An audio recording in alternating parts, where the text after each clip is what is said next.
You're listening to Power 106 FM. The time is now 6 o'clock. Welcome to the Jamaican Diaspora live online with your host, Dervan Malcolm. Wherever you go, in tribute to Jamaicans in the diaspora, wherever you go, you shine. You make us proud. Despite our challenges at home, you never give up on us.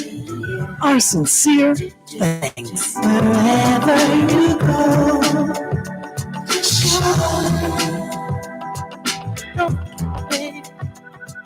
It is Saturday, the 16th of October, 2021, and we greet you well, wherever in the world you are listening to us here on the Jamaican Diaspora live online on Power 106 FM.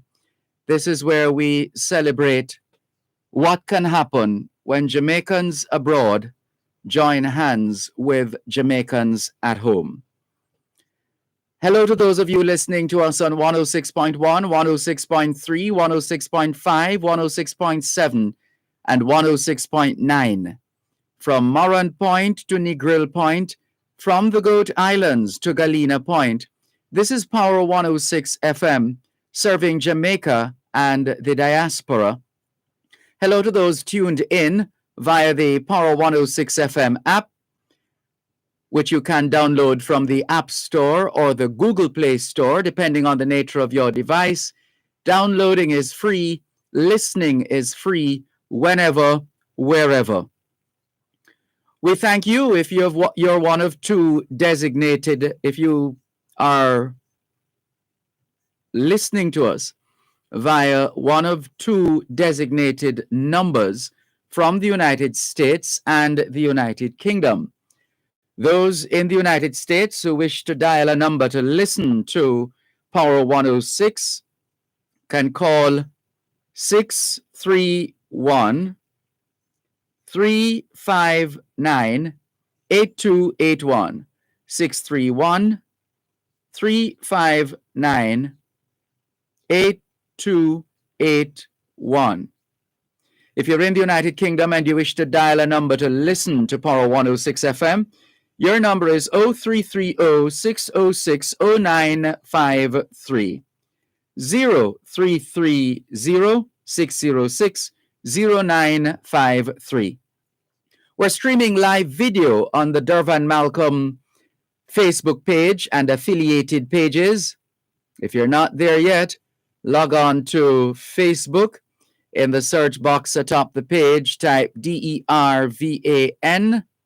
MALCOLM, and you too will be able to not just hear but see what's happening in the studios of Power 106 FM. We thank you for logging on to the Gleaner's website, go-jamaica.com. Subscribers to onespotmedia.com also have access to the Jamaican Diaspora live online in particular, and Power 106 FM in general. If at any point during this program you feel like calling in, maybe asking a question, seeking clarification, or otherwise making a contribution, the numbers are 876-922-4112-5, 876-922-4112-5. The text line is the same as the WhatsApp number, 876-365-3346, 876-365-3346. On Facebook, it's the Jamaican Diaspora Live Online. Instagram, Jamaican Diaspora. And on Twitter, at Jamaican, at Diaspora JA106. On Twitter, the handle is at Diaspora JA106. And you can always find us on YouTube, where we're streaming live right now. Stand by, because in a moment, we are going to tell you what's in the Gleaner. A reminder that this is a holiday weekend in Jamaica, but there will be no holiday celebration for obvious reasons, COVID-19 restrictions, whereas Sunday has been designated a no movement day, and that has been in place for some time now. You can add Monday to that. Sunday and Monday, no movement days. Except, of course, you're going to get vaccinated at one of the many vaccination sites which will be open on both days. Sunday, in fact, those vaccination centers opened this morning, and they will open all weekend, including the holiday, National Heroes Day, on Monday. And hence the publication of the Gleaner. The Sunday Gleaner these days has been available from Saturday, or is made available from as early as Saturday today. So get your copy of the Gleaner. Wherever you go, shine. In tribute to Jamaica. Right. So let's remind you that the Gleaner Premium is one of the most talked about transformed publications in recent times because of how much more readers get. The Gleaner Premium encourages all of us to subscribe if we're not there yet. The weekly subscription rate is $2.99. That's $2.99 US, where you get unlimited access, newsletters, podcasts, webinars, events, and value-added news, pretty much a value-added news platform. The monthly fee is $4.99.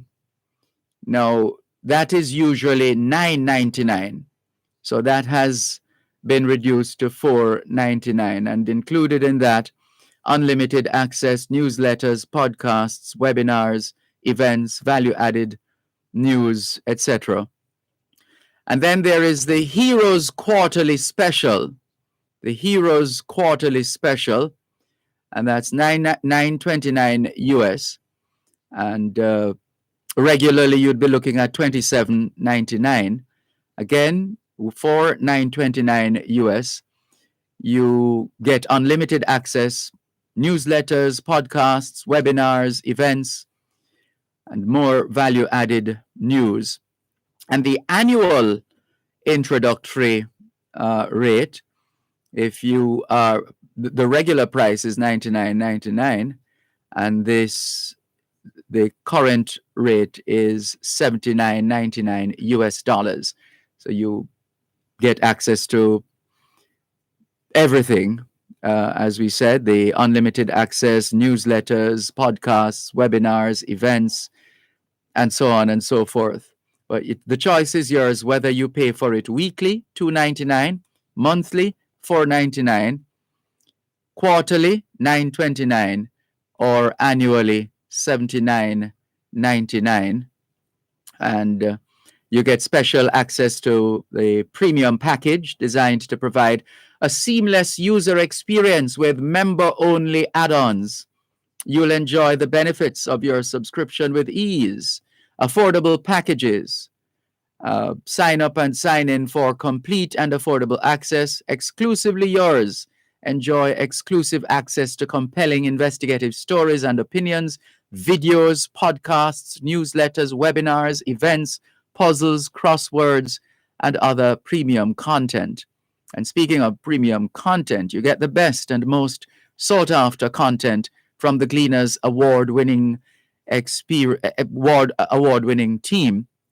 And here's your opportunity to get a feel of the quality of the value-added package. The e-Gleaner is a digital replica of the daily print newspaper. So just as how you'd physically flip the pages of the Gleaner, that's how it is virtually. You even hear the sound of the paper being flipped. Right, the page is being turned. Yes, you hear that as well. And you may read it on your desktop computer or your mobile device. And so the word now is subscribe. Subscribe, get in the news, go beyond the headlines, and enjoy. If you need more information, just Google Gleaner Premium, and it all comes up. And now let's tell you what's in the Gleaner this weekend. The Sunday Gleaner, as we said, already published because of COVID-19 conditionalities. There's a picture at the top of the page near to the banner, the Sunday Gleaner standard wording. And that picture is of the Prime Minister apparently seeking to reason with or reasoning with or talking with I thought he was Rastafarian. I was just looking at the picture. Right, talking with a man who is seated and looks like he has something in a container he's eating. And the preview of that story, which is on page A6 of the Sunday Gleaner this weekend, Wholeness defends employers' right to vaccination policies. Well, that is what, isn't that what is, what was I reading? The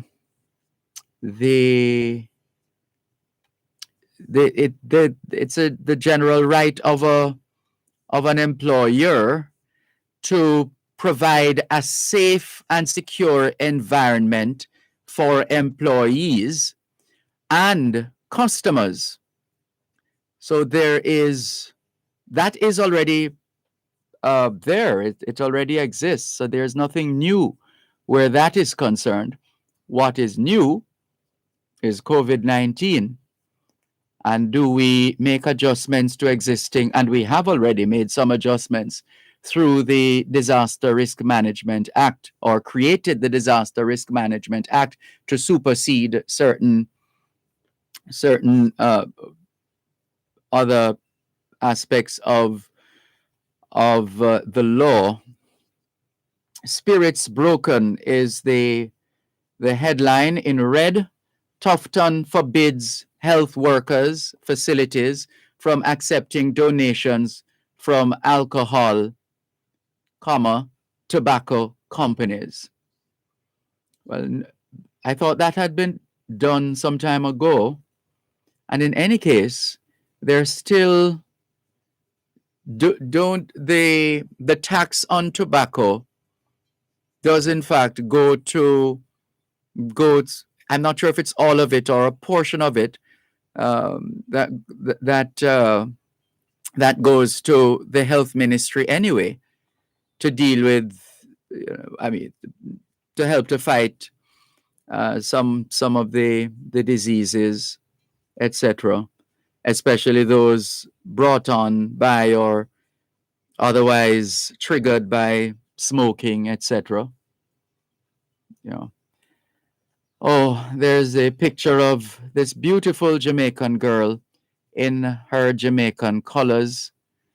The "Send her home" is the caption of the picture. The story is on page A5. Traumatized family pleads for return of abducted 9-year-old girl.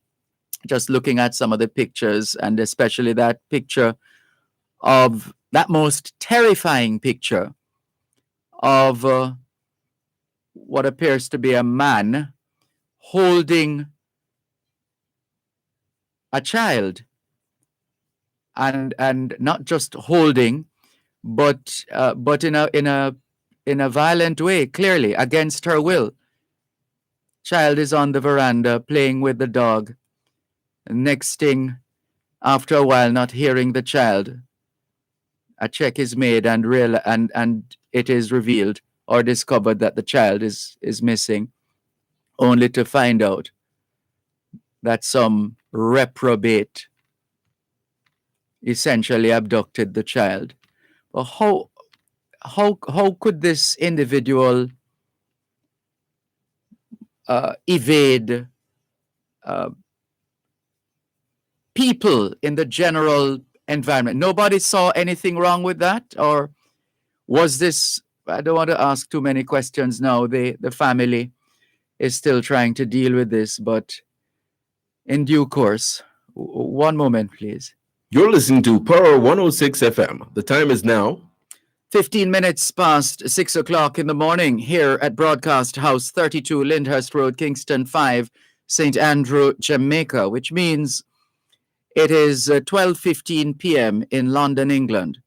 The Ministry of Health and Wellness invites members of the public to attend the vaccination site Saturday, October 16 to receive their first and second dose of the AstraZeneca and the single dose of the Johnson & Johnson vaccine. The sites are as follows: St. Elizabeth, 11 a.m. to 3 p.m. at the Santa Cruz Health Center, Black River Health Center and the Sandybank Primary School. Trelawney, 10 a.m. to 4 p.m. at the Falmouth Health Center, Rio Bueno Health Center, and from 11 a.m. to 4 p.m. at the Albert Town Square.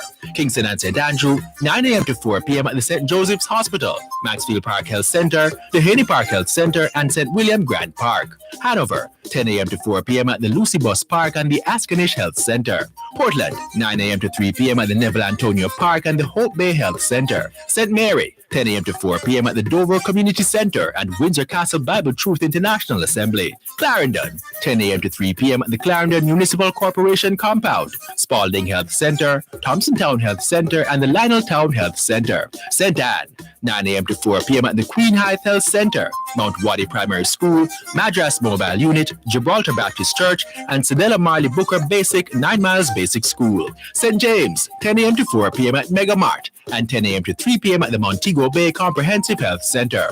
Westmoreland, 10 a.m. to 3 p.m. at the Savannah Lamar Health Center, Darliston Health Center, and the White House Health Center. St. Catherine, 10 a.m. to 3 p.m. at the Twickenham Open Bible Church, Linstead Anglican Church, Faith Temple Children's Church, Central Village Community Center, Old Harbor Bay Primary School, St. Jacob Park Health Center, and the Brayton Primary School. St. Thomas, 9 a.m. to 4 p.m. at East Albion, all phases. And Manchester, 9 a.m. to 3 p.m. at the Mandeville Town Center, Christiana Town Center, and Alligator Pond. And from 8:30 a.m. to 3:30 p.m. at H&L Rapid True Value. Persons should take their vaccination card, a government-issued identification, or letter from a justice of the peace to the sites. Let's get vaccinated and get back to life.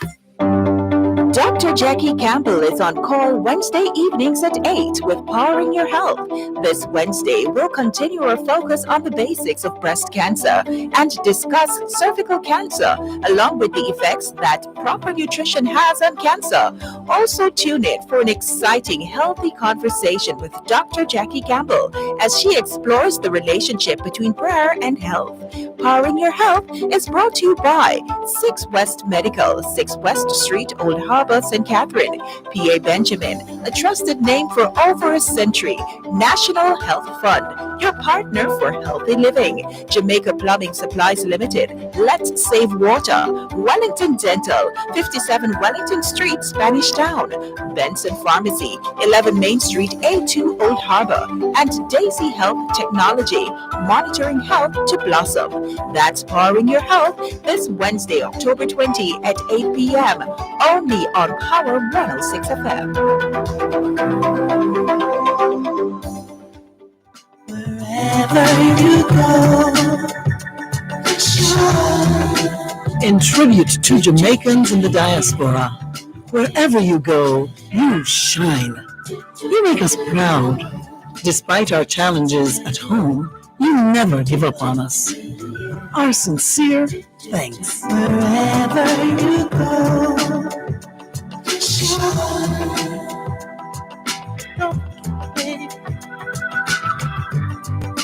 You need to know. Shine. So please, wherever you are, be on the lookout for a man holding a little girl against her will, a 9-year-old. Her name is Felicia Prosher. Felicia Prosher. Please be on the lookout wherever in Jamaica you are right now. Please be on the lookout for a 9-year-old Felicia Prosher, who is being held against her will by a reprobate. of an individual, a male. Please, wherever you are, alert the police if you have even the slightest doubt as to what was happening. What is this man doing with this 9-year-old girl? Please. So that's that is one of the main stories in the Sunday Gleaner this weekend. Also, Jamaica could miss WHO 40% vax target for 2021. Let's call Jacinda Ardern of the Prime Minister of New Zealand. Perhaps we need to call her. She's hosting right now a vaxathon, a vaxathon, I beg your pardon. She's hosting a vaxathon in New Zealand right now. Their target was 100,000 vaccinations in a day. 100,000 vaccinations in a day. And hold on. And let's see what the story says. New Zealand on Saturday has set a record inoculating. Another word for inoculating, immunizing. Another word for immunizing, vaccinating. So New Zealand today set a record of inoculating, vaccinating, immunizing. Let me see the number here. Where is it? The country had created a record of administering 93,000 COVID shots in a single day in August this year. Now they're looking at according to the official figures, 120,000 people got their shots by late afternoon. This is incredible. Let's see if there's another source. So this is coming from, let's just check another of the sources with this story. So that's 120,000. Let's go to this one here. Super Saturday Vaxathon. I'm trying to find the story, the aspect of the story which speaks to how it was rolled out. Right. New Zealand healthcare workers administered a record number of vaccine jabs today, Saturday, as the nation held a festival. That's what they put on, a festival aimed at getting more people inoculated, vaccinated, immunized. Same thing against the coronavirus. Musicians, listen to how they did it. Musicians, sports stars, celebrities, they all pitched in for the Vaxathon, Vaxathon, the Vaxathon event, which was broadcast on television. They made it a television event, broadcast, a made-for-TV event, broadcast on television and online for 8 hours straight. For 8 hours straight. By late afternoon, more than 120,000 people had gotten shots, eclipsing the daily record of 93,000 set in August. The event stretched into the evening. There's another feature of the event. Let's see if we can find it. There's another feature. Here we go. National carrier Air New Zealand converted a Boeing 787 Dreamliner plane into a vaccination clinic for the day, issuing people boarding passes on flight NZ Vax, as in flight New Zealand Vax. And the story goes on. So they found ways And by the way, so far, New Zealand has New Zealand has so far used only the Pfizer vaccine. New Zealand has so far used only the Pfizer vaccine, apparently. And for much of the pandemic, New Zealanders have lived completely free from the virus after the government successfully eliminated each outbreak through strict lockdowns and contact tracing. We hope, can we get that book from New Zealand as soon as they have compiled it, in terms of all of what they did and how they did it and how they were able to achieve what they achieved. Yes, it's a different country, a different culture, and etc., etc., etc. But there are always lessons to be learned.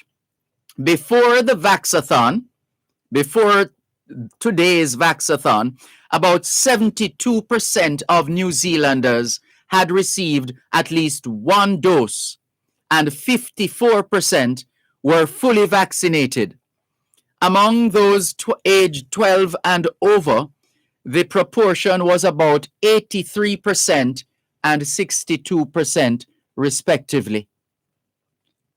We need to get the New Zealand Prime Minister on the line, Jacinda Ardern, to tell us about this Vaxathon. But clearly, they've got something good going in New Zealand, and the world, including Jamaica, can learn a lot from how New Zealand, they set a target and they exceed the target. They said, we want to set a record. They made an event out of it. We want to set a record. We had 93,000 being the highest number of vaccinations in a day in August. We want to set a record today, Saturday, the 16th of October. We want to do 100,000 vaccinations on this day. And we want to make it a TV event for 8 hours straight. It's all over the TV in Australia, in New Zealand, all over the TV. Celebrities out there drumming up support. The New Zealand airline, etc., etc. And at the end of it, what do they have?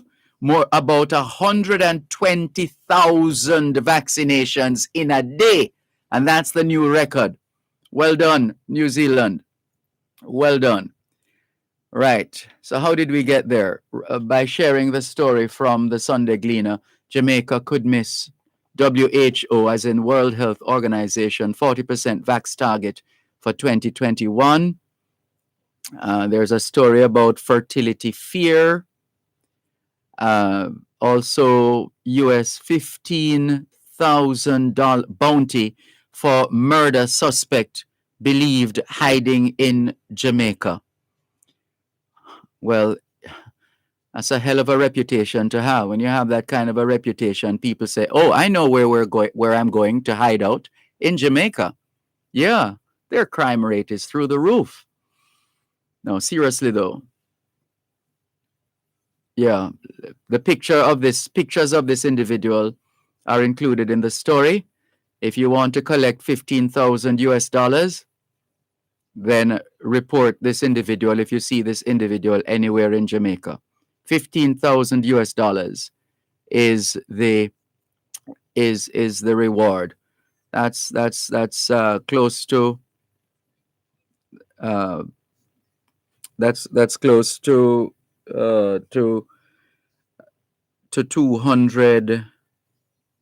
200,000 or more Jamaican dollars. I'm not sure what the dollar is at these days.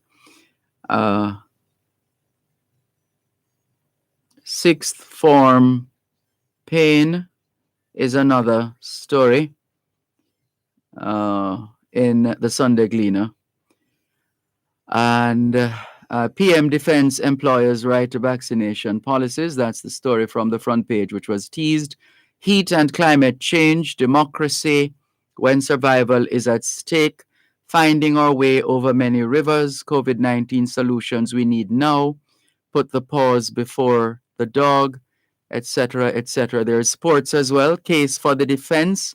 Whitmore hopes boys have closed defensive frailties after conservative a clean sheet. I beg your pardon, after consecutive clean sheets. And there are other stories. That's just a teaser. Get your copy of The Gleaner or subscribe to The Gleaner Premium. You're listening to Power 106 FM. The time is now 6:30 in the morning here at Broadcast House, 32 Lyndhurst Road, Kingston 5, St. Andrew, Jamaica, which means it's 8:30 p.m. in Tokyo, Japan. That's where we're going next.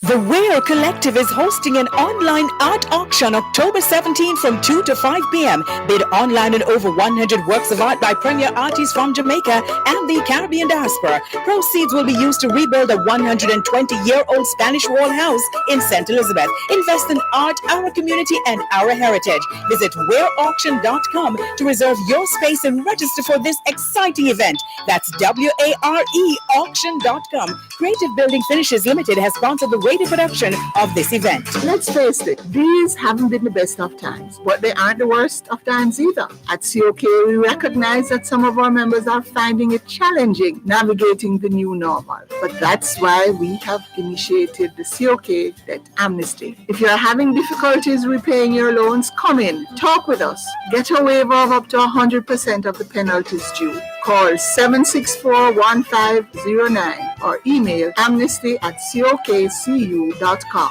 Conditions apply. Shop at Stewart's Hardware and Home Center for your business and home improvement. They offer plumbing, electrical, paints, lawn and garden, lumber, cement, and all your remittance needs. Visit 56 Manchester Avenue, Maypen, 82 East Street, Old Harbor, Winston Jones Highway, Mandeville, Longville Park, and Lionel Town.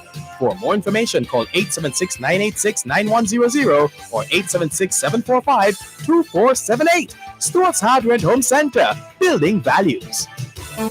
Introducing the Gleaner North American Branded Content Edition, a monthly online publication with news, deals, lifestyle tips, and so much more from Jamaica, the USA, and Canada. Visit go-jamaica.com/NA Gleaner Branded Edition or the jamaica-gleaner.com website to see the most current copy. Be in the know right from your home. The Gleaner, where life unfolds.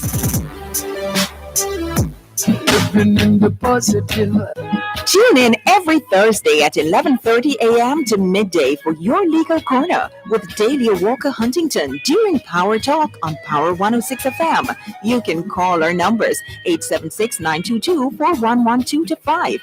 The text and WhatsApp line is 876-279-8598. You can also send an email at yourlegalcorner106@gmail.com. Join Your Legal Corner for all matters in relation to immigration to the United States. Here, Dahlia offer great legal advice on your immigration queries and concerns. Learn about the filing process, when to file, and how to prepare for the move. That's Your Legal Corner, 11:30 to midday, every Thursday right here on Power 106 FM.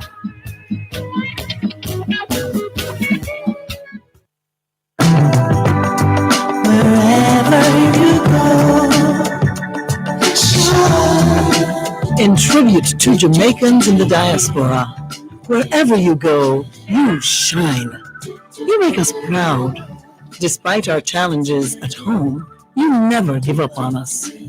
Our sincere thanks. Wherever you go. Thanks a lot for staying with us here on the Jamaican Diaspora Live Online on Power 106 FM. Still streaming live on the Gleaner's website, go-jamaica.com. Hello to those tuned in, watching, and listening. Quincy Brown says, good morning, Mr. Dervan Malcolm. Morning, Quincy Brown. Bijou in New York, welcome. Beverline in Toronto, Canada says, good morning, Sir D. Cool Saturday blessing. Quincy Brown says, wishing you and your listeners a happy Sabbath. Thank you, Quincy Brown. Beverline says, timing out, Sir D. Check your devices. Not sure what that is about. Quincy Brown says, could you repeat your studio dial-in, please? Dial-in number please 876-922-4112-5, Quincy Brown.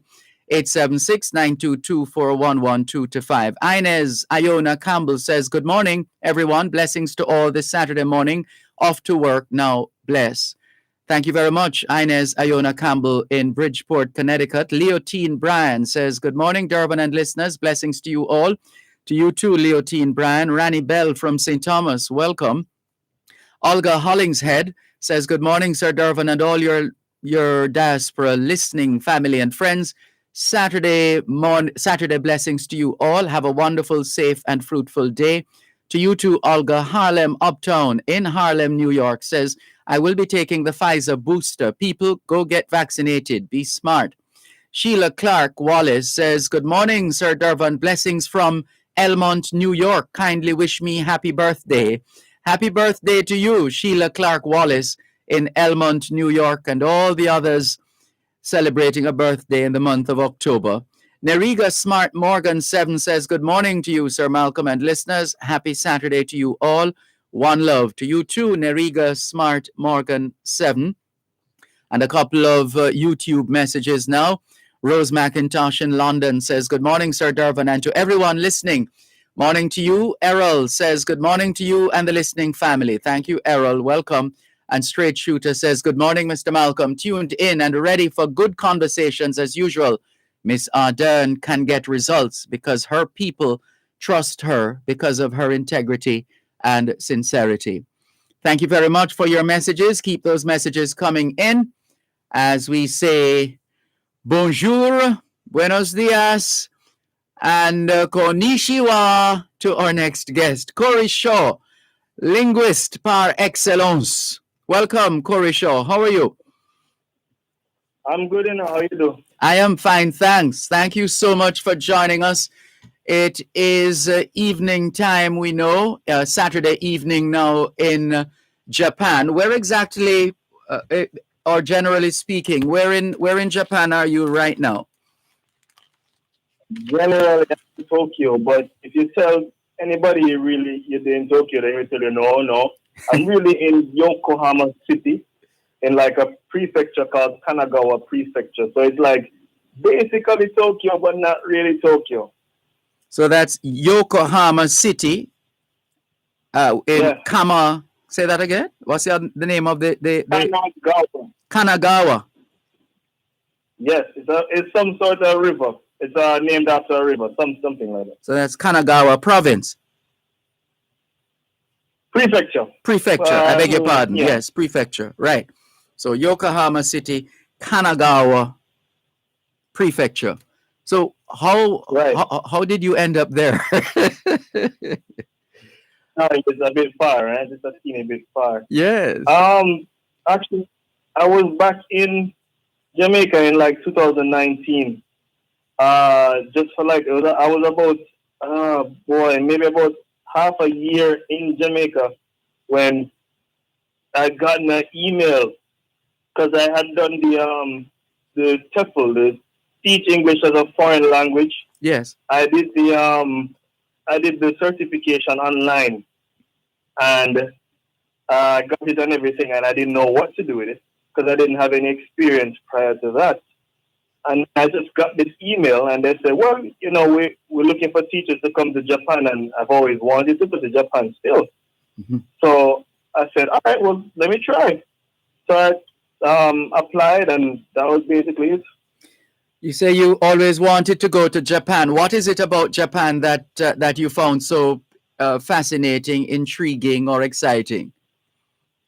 Oh boy, you call me out now. Anybody listening to this right now who knows why exactly they want to go to Japan is those silly little cartoons that used to come on TV. At first it was the cartoons that intrigued me. Yes. And then as I got older, I became really intrigued in cultures and different languages, and I was like, looking at the dress and the way of being and the lifestyle, the food and everything, and I was like, Japan really stood out to me because in my friend group, it was a hot topic.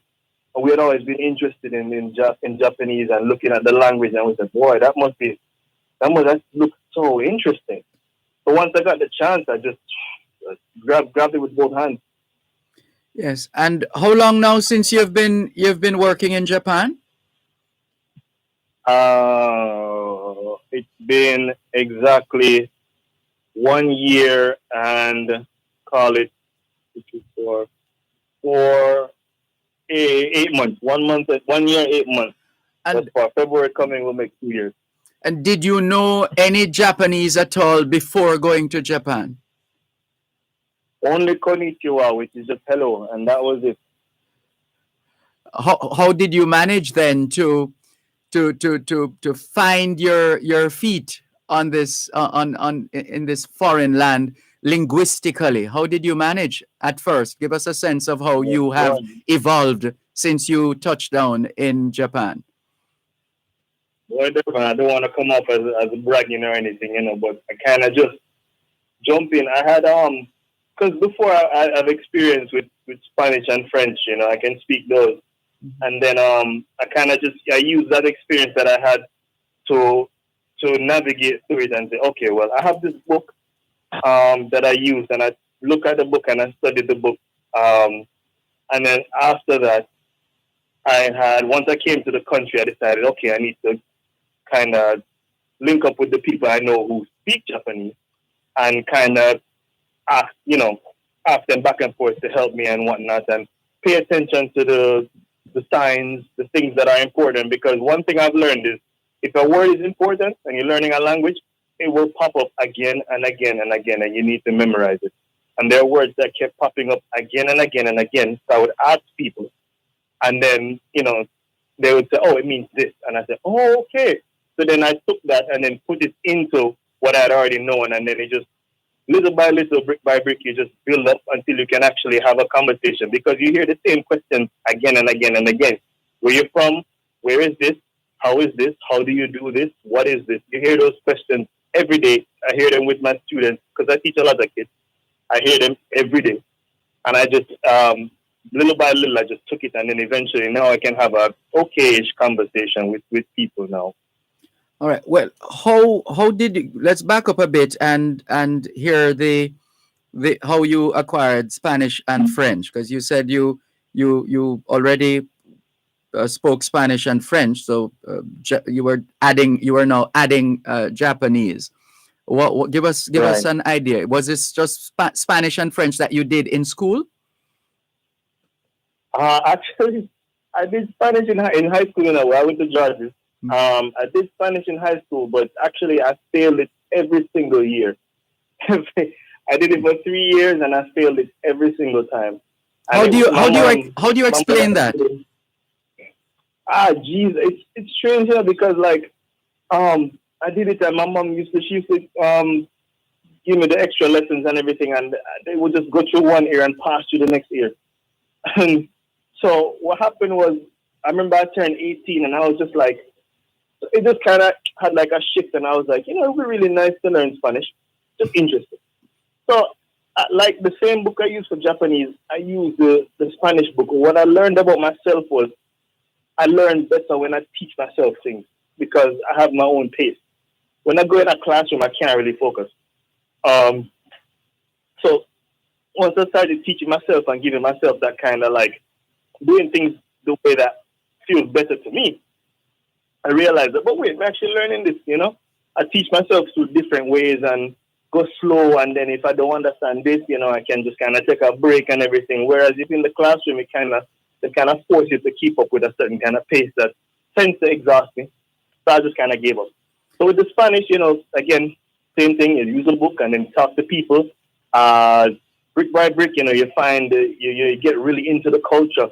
You find like musicians you like. I find TV shows I like. I find friends. I have friends who only speak Spanish. You can only really communicate with them through that. I look at news. Just get really into like different kinds of Spanish media. Learn the different kinds of their humor, their way of life, their way of thinking. You can learn a lot from that, and that's what really started with Spanish. So you taught yourself essentially. You taught yourself Spanish. Yeah. Mm-hmm. Got you. And the French now? The French, actually, I was in university and then having had like a good footing in the Spanish, I decided to branch out. And I said, it'd be kind of fun. Let me see what's going on with French, because I was just curious. And at the time, there was this application called Duolingo, which I still use to this day. It's a free application on the phone, and you can kind of quote unquote learn any language. They just kind of give you like a teaser for the language. Hold on. Tell us a little bit more about your experience with Duolingo in learning French. Listeners, we're speaking with a reluctant linguist. And I say that because initially, as he said, he failed Spanish every single time he sat it in a test or exam. And look at him now, speaking Spanish, French, and Japanese. One moment, please. He is Corey Shaw. You're listening to Power 106 FM. The time is now 15 minutes to 7 o'clock in the morning here at Broadcast House, 32 Lyndhurst Road, Kingston 5, St. Andrew, Jamaica, which means it's 8:45 p.m. in Kanagawa, Yokohama City, Kanagawa in Japan. Hey, you see these days, it's good to get straight to the point. Quick and easy. That's why Western Union gives you another way to receive money straight to your bank account with Western Union's direct-to-bank money transfer. Visit a Western Union agent location and sign up now. And tell your family and friends to send your next Western Union money transfer directly to your bank account in Jamaica. It's easy. Visit a Western Union location or call our call center at 876-926-2454. Sign up today to receive a money transfer directly to your bank account with ease with Western Union, moving money for better. Power Talk on Power 106 FM, finding solutions to the challenges we face in a globalized world. Power Talk, taking talk radio to another level. Join Dr. Herbert Gale on Mondays and Tuesdays and Simon Croskell from Wednesday to Friday as they provide riveting analysis on the issues of the day and speak with stakeholders charged with driving innovation to move Jamaica forward. Tune in for innovative features designed to showcase local developments and highlight how the global issues of the 21st century are being addressed. That's the powerful pair, Dr. Herbert Gale and Simon Croskell on Power Talk, 11 a.m. to 2 p.m. weekdays, right here on Power 106 FM.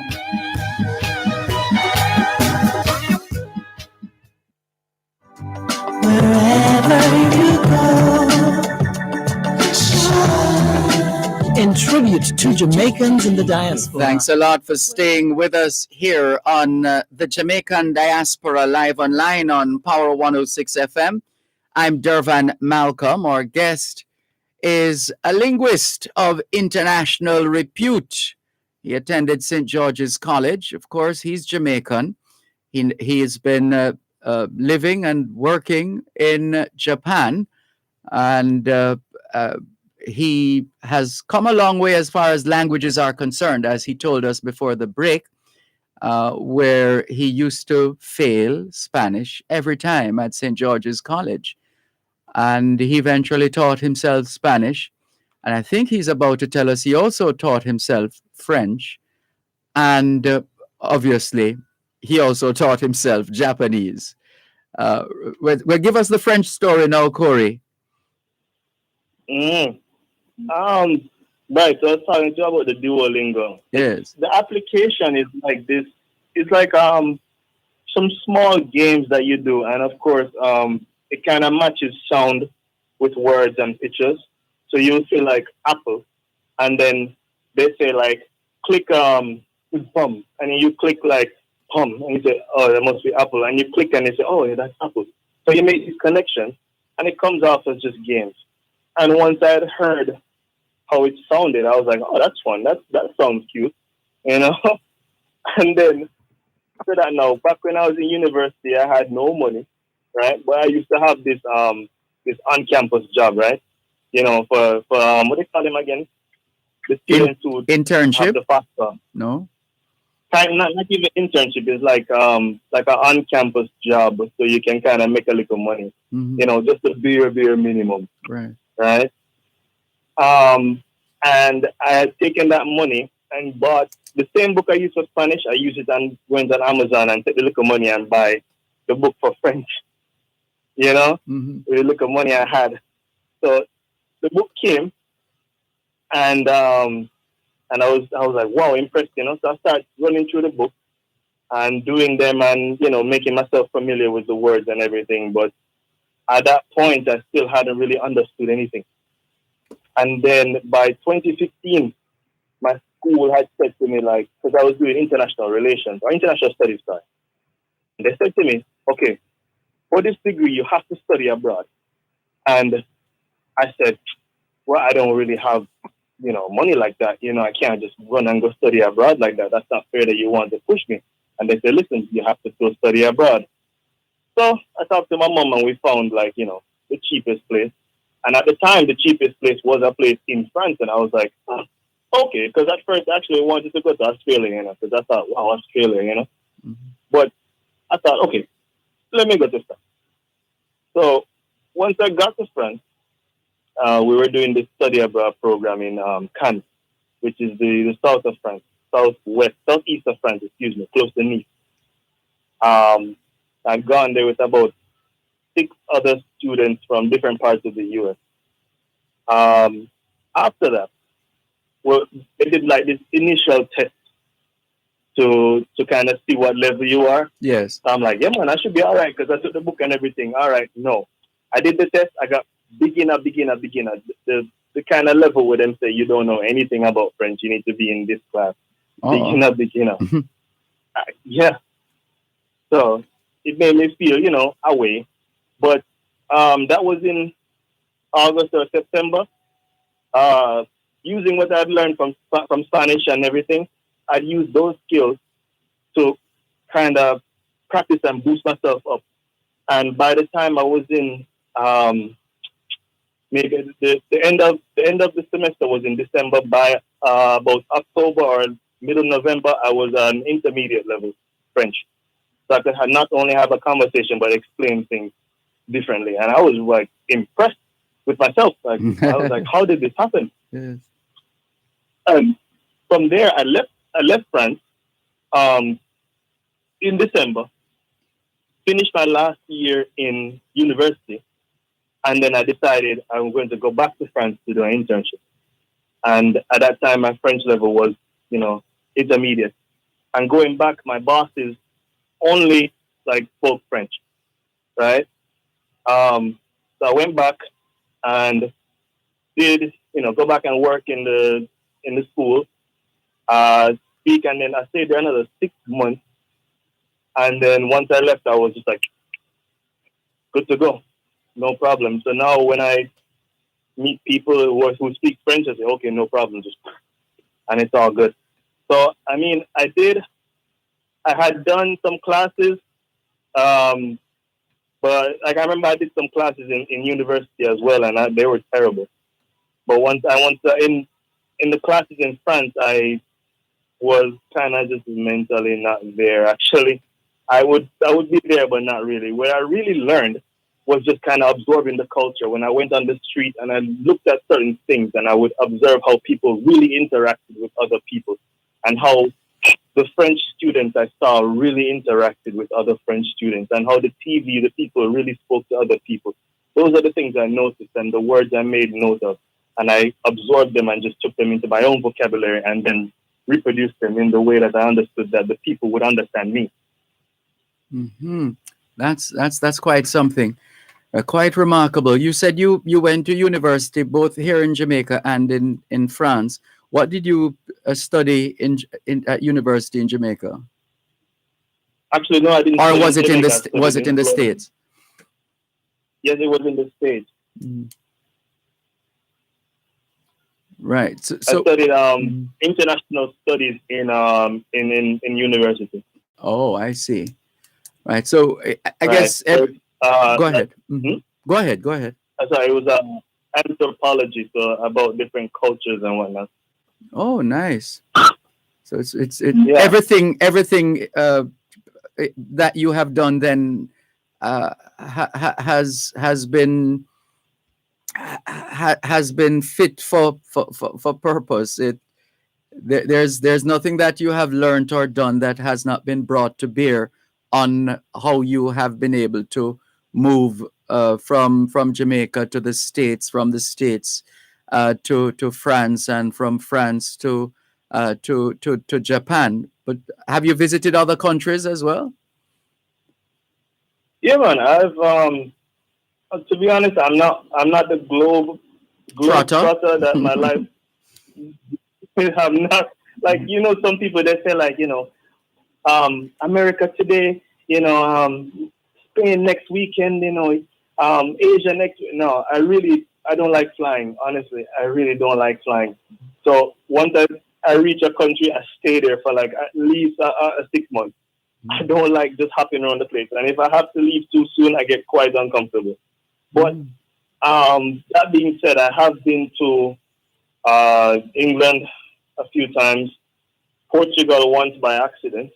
Really? I got stuck there. What happened? Got stuck there. What happened again? I was flying to France for the second time, and I had to take a whole bag of planes back to France. And it was 1 year that the snowstorm, the weather was just ridiculous. And I had to get to my last flight. It was in Boston. We get to the flight, and the flight was about, I want to say like 5 hours late. Ooh. Right? Yes. 5 hours late. And because it was so cold that they had to wait a long time to defrost the door. Uh-oh. So everybody just had to just build inside the airport. So by the time that we finally got to Lisbon to get the next flight to go to Nice, it left us. So it was me and this other youth from France and a girl from Germany, right? They put us in a hotel in Portugal for one night. So we would go the next day to France about like 5 or so in the morning. We were like 5 in the morning, and we said, well, that's all we can do. I said, all right, cool, no problem.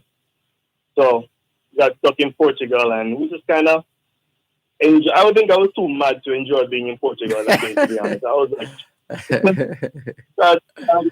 whatever, I'll go to bed. So I went to my bed, I had dinner and just go straight to bed. Yes. And I've been to Amsterdam, where else? Mexico one time. Where else? You've done a fair bit of traveling.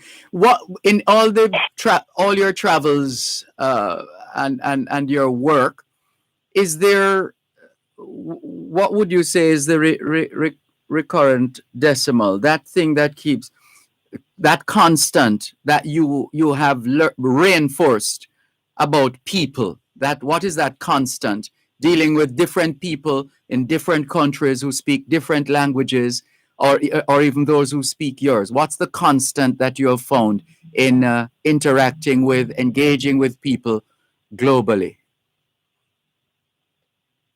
I would say this is the constant, but there's one thing is that everybody's the same.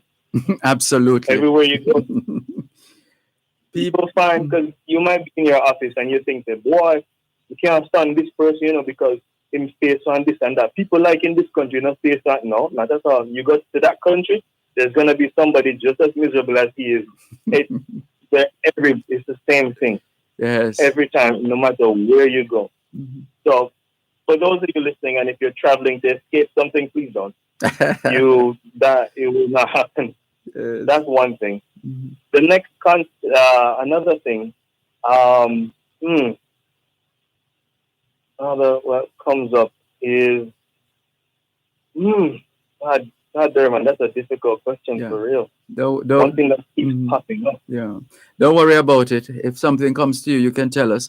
But before we wrap, my goodness, time flies. Before we wrap, for those listening to us, who especially the youngsters who can't be bothered with Spanish, French, or any other language for that matter, what would you say to them?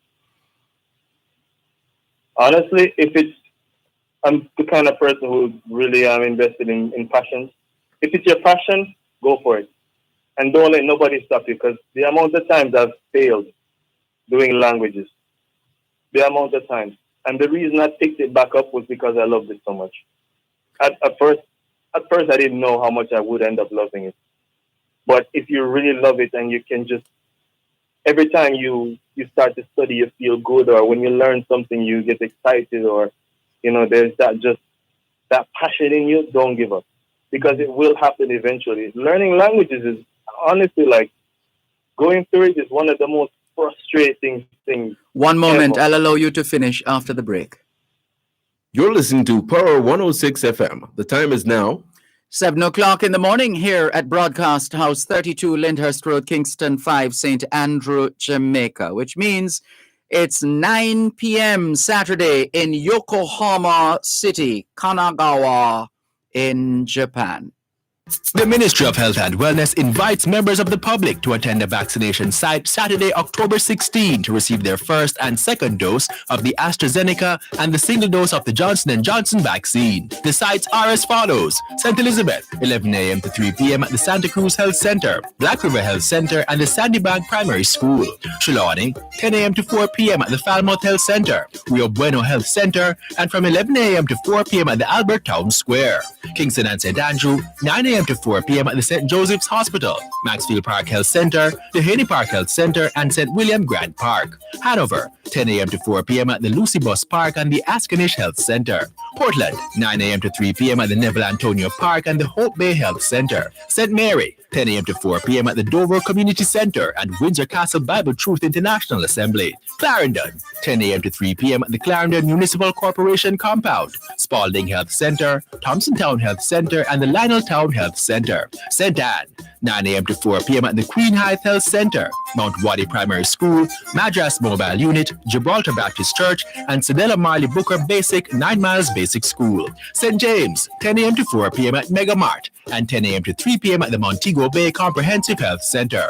Westmoreland, 10 a.m. to 3 p.m. at the Savannah Lamar Health Center, Garniston Health Center, and the White House Health Center. St. Catherine, 10 a.m. to 3 p.m. at the Twickenham Open Bible Church, Linstead Anglican Church, Faith Temple Children's Church, Central Village Community Center, Old Harbor Bay Primary School, St. Jacob Park Health Center, and the Brayton Primary School. St. Thomas, 9 a.m. to 4 p.m. at East Albion, all phases. And Manchester, 9 a.m. to 3 p.m. at the Mandeville Town Center, Christiana Town Center, and Alligator Pond. And from 8:30 a.m. to 3:30 p.m. at H&L Rapid True Value. Persons should take their vaccination card, a government-issued identification, or letter from a justice of the peace to the site. Let's get vaccinated and get back to life. This segment of the Jamaican Diaspora Live Online is brought to you by Grace Kennedy Remittance Services Limited, Western Union, moving money for better.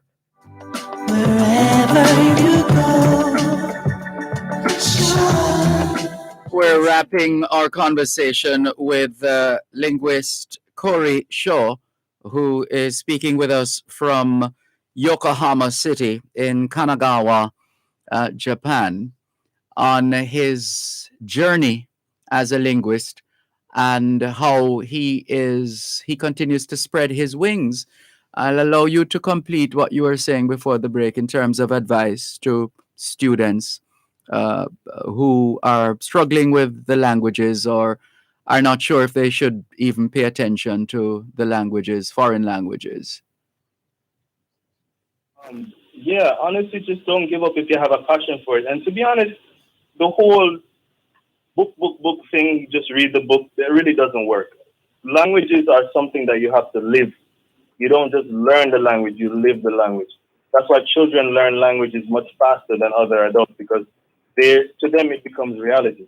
You know, they have to use it to get ahead, whereas adults use it as a means to an end in some kind of sort in their life. Like, really immerse yourself as much as you can in it. Find media, find friends, find anything in that language to immerse yourself in and live the language. Don't just use your book alone. That would be my number one take on it. Great. And finally, what is on the horizon for you? What's next for Corey Shaw? Well, Dervan, I just started learning Arabic the other day. Oh no! I can't help it. That's great. You know what? You would be following in the footsteps of the great. Let me see if I can remember his full title now. Monsignor Gladstone Wilson, who attended St. George's College. At one stage, he was identified as one of the most learned in the world, the Right Reverend Monsignor Gladstone Orlando Stanislaus Wilson. He at one stage, let me see, do I have his information here? At one stage, I think he spoke, I'm trying to remember the number of languages, but right, he was considered the 7th most learned person in the world at the time of his death on the 1st of December, 1974. The 7th most learned person in the world. In 2000, he was inducted in St. George's College Hall of Fame. Right, so here goes. He traveled extensively in Europe and the Americas and spoke several languages fluently, including French, Spanish, Italian, German, Portuguese, Latin, Greek, and Hebrew. I counted 8. So there is your icon from your school, St. George's College. I agree, person. I agree, person. Yeah. So go ahead and raise the bar even further, by all means. But yeah, listen, it's been great. Thank you so much for joining us, Corey Shaw, and thanks to your mom as well, Claudette Christie, who is very well known in Jamaica with the credit union movement. Oops, I hope I didn't do the wrong thing by loading her up like that. I was just about to say. But I'm sure she's proud of you, and she would want the world to know that you are her son. Well done. Congratulations, and all the very best. It's been a pleasure having you on the Jamaican Diaspora Live Online. Pleasure is mine. Thank you. Thank you so much. Take care. Corey Shaw, linguist of international repute, and he's onto something. Because he has a couple of things already in common with the great Right Reverend Monsignor Gladstone Orlando Stanislaus Wilson, who attended St. George's College, STGC. All the very best, Corey Shaw. Now we are moving from Japan and heading towards, where are we going now? We're going to Atlanta, Georgia, because the Atlanta Jamaican Association is promoting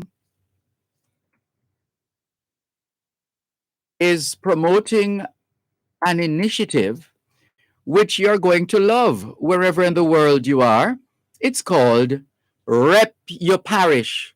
R-E-P, one word, U-Y-U-H, another word, parish, P-A-R-I-S-H. Rep Your Parish. Rep Your Parish initiative.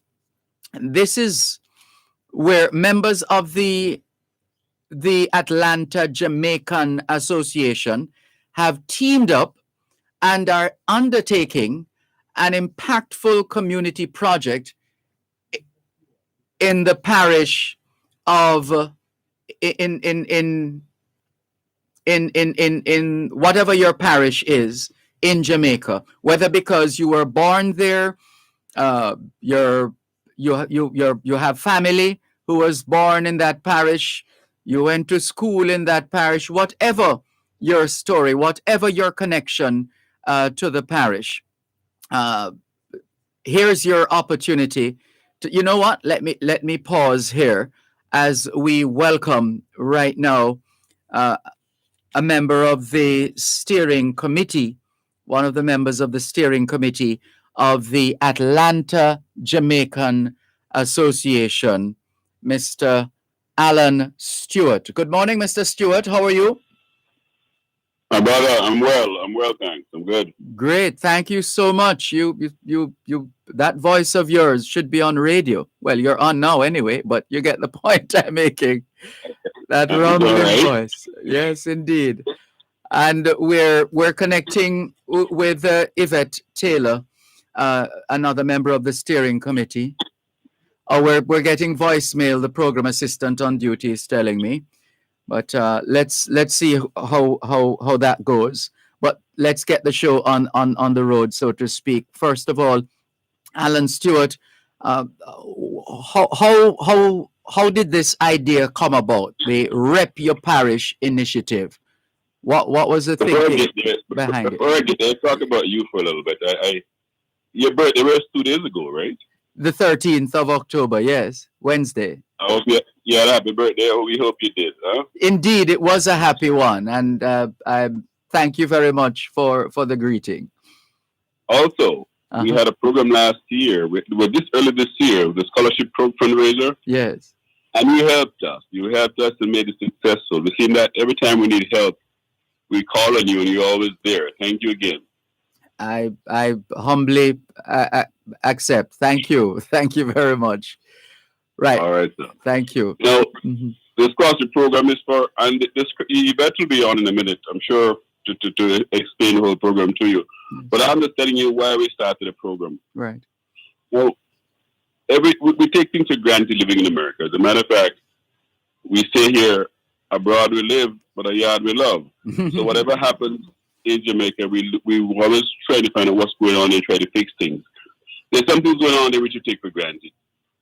Now, most of the schools, most of the organizations in Atlanta contribute to Jamaica through their alumni associations. But my brother, you find out that not everybody in Jamaica went to high school. True. So they don't get a chance to contribute. Yes. This project is for everybody, regardless of wherever you're born in Jamaica. You're born, or your parents were born from there. Because we all have childhood memories of stuff that when we're growing up that we can contribute to. Now, the plan is to get everybody together, contribute to it, and there'll be some project in your parish that impacting people which you'd like to fix. A simple one as the playfields. I went to Jamaica recently, and the playfields we used to play on as children, when we grow to become men, from boys to men, they're all impacted with grass, and nobody can play them anymore. And you wonder where these kids play now. So one of the projects that one parish is undertaking is to make sure these fields are cut so kids can get to play. Just things like that. But the whole program is supposed to be for everybody, not just for people who went to high school or who have degrees or whatever. Just people from Jamaica, from any part of the world in Jamaica, just to help different things that are going on in their communities. And what's the timeline on this project? Is it a one-off thing? Are you foreseeing just keeping it going for as long as you can? What's the timeline? The plan is to for next year, July, but I'm thinking this something that can go on forever. I know the Diaspora did a little thing, but I think this program can go on forever. But we have a timeline to see who has the better project and who has the most impactful project. It's until July 22nd of next year. Oh. I can have you bet online. You better yes. Yeah. Let her explain. She'll explain it. I'm just telling you why we start the program. Sure. And she explain the program for you a little bit more in depth with it. Right. You bet you want to go ahead? Now, you bet he's a scribe or the secretary of the association. She does everything for the association, and she knows. She's the one who tells people what's going on about it, where we are, what my money we collected, and what's going on. So, Yvette, can you go ahead? Hi, Yvette. Good morning. How are you? I am fine, thank you. How are you? I am fine, thanks too. Thank you very much for joining us here on the Jamaican Diaspora live online on Power 106 FM. Should we take it that this is, in a manner of speaking, your baby, this initiative, Rep Your Parish? Yes, you can. It is something that I thought about, thinking that everybody would become involved, not just people from special colleges or special high school. because as the saying goes, we all came from a parish. So definitely to get the entire diaspora in Atlanta and the other states involved. Has the program? Is it fair to say the program is well and truly underway? It has started. You have work being done already on the ground. Absolutely, absolutely. We have identified projects in most of the parishes, and fundraising events have started as well. If you don't mind, I can share with you some of the Sure. things we're doing in some of the parishes. Please do. So, for example, in St. Anne, we've identified the St. Anne's Bay Hospital. Oops, sorry, And- I didn't realize the time. One moment, please. Let's take the break and come back.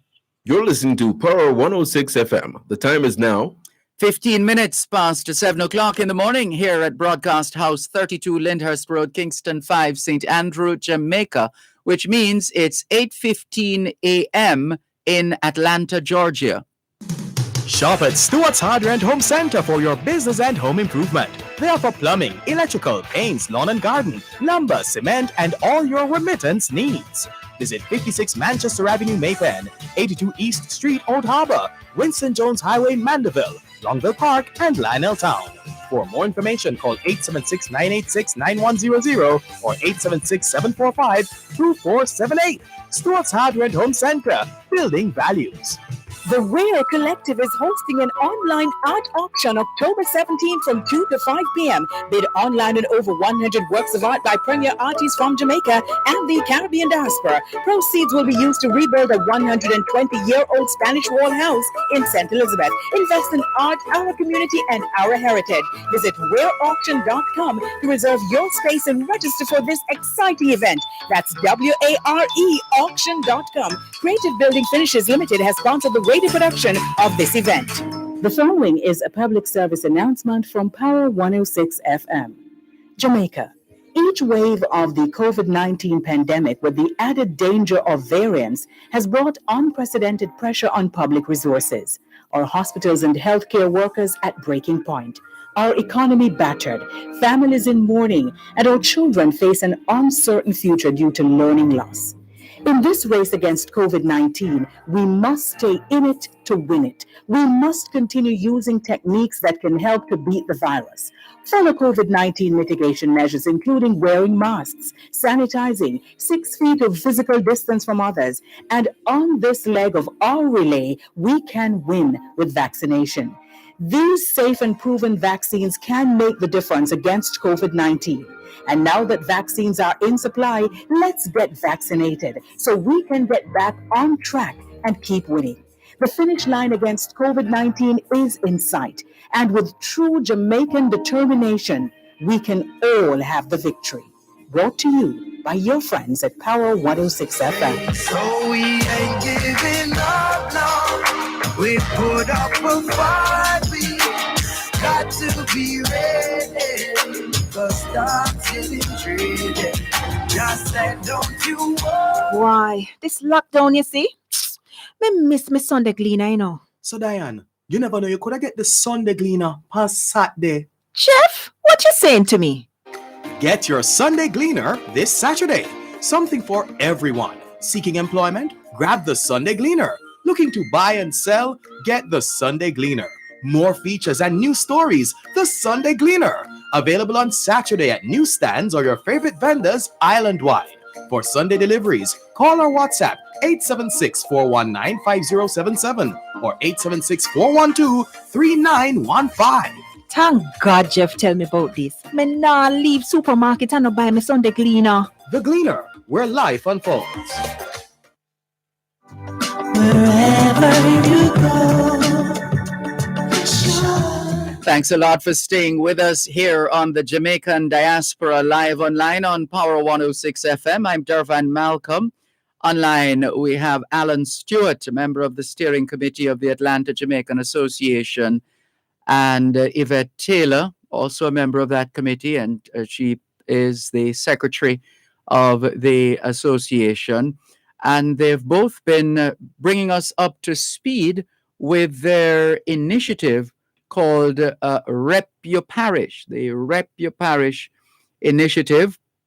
And where we before the break, uh, Yvette was telling us about some of the projects that have already started on the ground right here in Jamaica. Please continue, Yvette. Thank you, Dervan. So I was saying that one of the projects that we started already was the Tennants Bay Hospital, the maternity ward. We're getting some equipment that are well needed there. In Kingston and St. Andrew, of course, we have identified the Augusttown Primary School. We're supplying them with some tablets and laptops, and as well as the Maxfield Park Children Home. In Westmoreland, as you probably are aware, due to the pandemic, the hospital became overwhelmed. So here we're on our way fundraising for the makeshift hospital that was erected there. We're purchasing some needed equipment for them. So those are just three of the parish projects that have already started and are well on their way. And what kind of take up have you seen so far in terms of, is it constant? Are there more people coming on at different points once they are made aware of the Rep Your Parish initiative? Yes, and we're pushing that. So we are promoting it locally here in Atlanta and in the wider diaspora, neighboring states and so forth. And as people hear about it, we find that they're willing to join and be a part of their parish. I call it their parish pride, you know. So we try to make it competitive within the different parishes to see who can attain their project and can give more back to their community as a friendly competition. Very good. And Alan Stewart, with respect to it's one main project for each of the 14 parishes. Is that no? There's some people with three projects. For example, in Westmoreland, I know we have 3 projects in South Lamar working on. So no, it depends on what you think is impactful to the community. It could be 2 or it could be 3 if you want major one. Some people, for example, I know Clarendon is doing a clinic, and that is well needed in Jamaica. We work with the CG in Miami, and he was on the clinic thing. He did a 5K run earlier. Yes, we talked with him about that. Yes, correct, and that was for clinics. Now there are 2 or 3 parishes so far we've identified as going to be doing clinics, and that's that's needed in Jamaica, especially in this pandemic time. But like you said, we're trying to get the word out. You helped us tremendously with the scholarship fundraiser, and people are contributing from all over the country. We hope this can be the same, where people from all over the country contribute to this project and really give back to their respective parishes.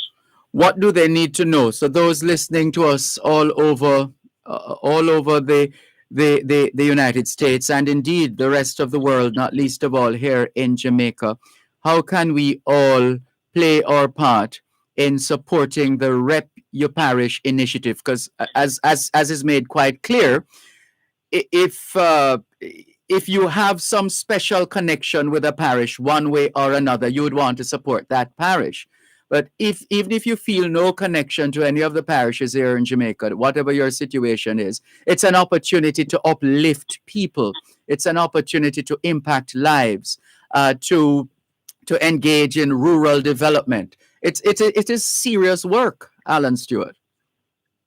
My brother, you say it so well. We're going to have Yvette. Could you kindly answer this question for me?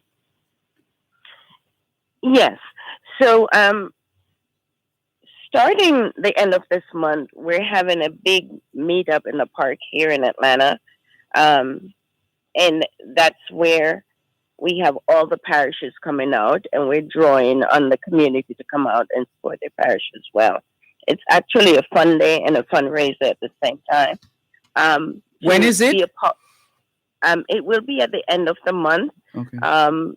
This month, October. Yes. Mm-hmm. So there's more to come on that and the date because of the pandemic. We're working out the logistics there as well. But they can definitely sign up on our website. They can go to Atlanta JamaicanAssociation.org. They can call at 404-777-9395, and we will be happy to direct them to the parish leader. Each parish has a leader, and then we can incorporate them into the project of their choice or the parish of their choice. So those are the ways they can get in touch with us. This is such an excellent idea. One of the things as Jamaicans, when we hear an accent that sounds like ours, and we tend to draw a little closer. And the first question, where in Jamaica are you from? Where you come from? Where in Jamaica are you from? And so I'll share with you a little bit about myself. Please I'm from do. Westmoreland, but I went to G.C. Foster College, and then I taught at Campion for a while. And in 1987, I was the Jamaican Festival Queen. So I have grown up in the community involvement. I say a lot, it's in my DNA. So, I'm very proud of my heritage, the path that I've followed. And, a lot of us, we live here. So we want to create a piece of Jamaica wherever we are, and then help across the pond. Rob Cooper did a theme song for the project. And one of the lines he had in there was reaching across the ocean. And I believed in that so much that once we're in a position, we give back and enhance rural development, as you say so nicely, as well as making sure that we help others that are in need. All right. Well, you just mentioned the song by Grub Cooper, and we're going to play a bit of it right now. Thank you. AJA, the Atlanta Jamaican Association. The clock is ticking. Get your projects going today. AJA, the Atlanta Jamaican Association. Action time, so no badalele. AJA, action time, so no badalele. Listen up, we're starting in May. Your fundraising projects, plan them today. AJA members lead the way. July 2022, D-Day. Everybody knows it takes cash to cure. Fundraising is a must, you hear. In your parish, in your community. Let's work together in harmony. AJA, action time, so no badalele. AJA, action time, so no badalele. Team leaders in every parish, sit down with your members and make a plan. Any good project that will make money, make AJA a part of your plan. Choose a clinic or hospital, choose a school or community center. Skills training take no money, but don't be afraid to tackle that venture. AJA, hurry up, the clock is ticking. Action time, so no badalele. AJA, action time, so no badalele. No, St. Thomas, oh no ready. Portland, get busy. St. Mary, sitting pretty. St. Anna, the Garden Parish, step up. Killarney, go. Move up. St. James, the tourist capital. Come on, do your thing. And over Westmoreland, hurry up and do your thing. St. Elizabeth, we waiting on you. Manchester and Clarendon too. St. Catherine, St. Andrew and Kingston. Turn up the action. Starting the projects now. AJA helping everybody. Stretching hands across the sea. Atlanta and Jamaica working together in harmony. AJA, hurry up, the clock is ticking. Action time, so no badalele. AJA, action time, so no badalele. Remember, it started in May and it ends in July 2022. D-Day, AJA crew, represent your parish. Fundraising projects with SAD. Yeah. AJA, the Atlanta Jamaican Association. Action time, so no badalele. AJA, Action time, so no matter lele. AJA, fostering goodwill. Action time, so no matter lele. AJA, AJA, action time, so no matter lele. AJA, working together in harmony. You know, we did say we're just going to play a bit, but it's so catchy. We were enjoying it so much that we played it from start to finish. One moment, let's come back and wrap with our guests from the Atlanta Jamaican Association, Alan Stewart and Yvette Taylor. You're listening to Power 106 FM. The time is now 7:30 in the morning here at Broadcast House 32 Lyndhurst Road, Kingston 5, St. Andrew, Jamaica. 8:30 a.m. in Atlanta, Georgia. The Weir Collective is hosting an online art auction October 17 from 2 to 5 p.m. Bid online on over 100 works of art by premier artists from Jamaica and the Caribbean diaspora. Proceeds will be used to rebuild a 120-year-old Spanish wall house in St. Elizabeth. Invest in art, our community, and our heritage. Visit weirauction.com to reserve your space and register for this exciting event. That's WARE auction.com. Creative Building Finishes Limited has sponsored the radio production of this event. Did you know that the National Irrigation Commission Limited is the sole authority for irrigation systems in Jamaica? The National Irrigation Commission Limited enables the improvement in agricultural productivity through the provision of efficient and affordable irrigation to farmers and other customers. Contact them 977-6624 or 977-6727 or visit their website www.nicjamaica.com to learn more. Irrigation, making the difference in agriculture. The following is a public service announcement from Power 106 FM. Jamaica. Each wave of the COVID-19 pandemic with the added danger of variants has brought unprecedented pressure on public resources. Our hospitals and healthcare workers at breaking point. Our economy battered, families in mourning, and our children face an uncertain future due to learning loss. In this race against COVID-19, we must stay in it to win it. We must continue using techniques that can help to beat the virus.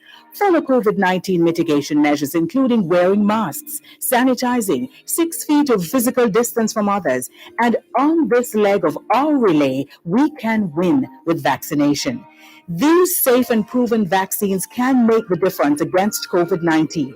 And now that vaccines are in supply, let's get vaccinated so we can get back on track and keep winning. The finish line against COVID-19 is in sight. And with true Jamaican determination, we can all have the victory. Brought to you by your friends at Power 106 FM. So we ain't giving up now. We put up a fight. We got to be ready. Cause time's getting traded. Just said, don't you worry. Wherever you go, in tribute to Jamaicans in the diaspora, wherever you go, you shine. You make us proud. Despite our challenges at home, you never give up on us. Our sincere thanks. Alan Stewart and Yvette Taylor have been shining, as the song says, in the diaspora and obviously impacting Jamaica in their work with the Atlanta Jamaican Association. You heard the very catchy jingle just now that was created by, that was arranged by Grub Cooper, and we expected no less from the great Grub Cooper. It's the Rep Your Parish initiative. If you're just waking up, the Rep Your Parish initiative, the members of the Atlanta Jamaican Association urging Jamaicans in the diaspora, all over the world for that matter, not least of all right there in Atlanta, Georgia, to get involved, make your contribution. Isn't it a wonderful thing to be able to say humbly that my family or my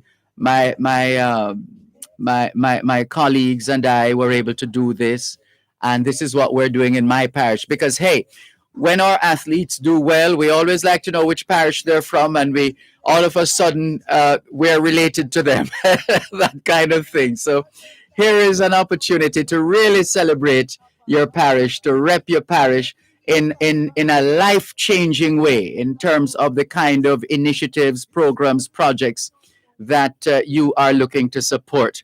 Let's get those details now in terms of those who would love to support and donate, contribute to the AJA's Rep Your Parish initiative. What do they need to know? What do they need to do? Please tell us. I think you were telling us before the break, Yvette Taylor. Yes. So some people would just like to donate, and we welcome that. They can go to the Atlanta Jamaican Association.org and click on donate. And there's a button there that says Rep Your Parish. They just click on that and put in the name of their parish and make their donation. They can make it by credit, debit card, or through their PayPal. And then, they can, on the website is our mailing address. They can mail a check in if they'd like to, and they can also call. They can call me at 404-777-9593, and I can always talk with them and direct them as to joining their parish team or to make a contribution or just for general information. I'm always there. They can call at any time. And where does this fall on your list of projects and initiatives at AJA, Alan Stewart?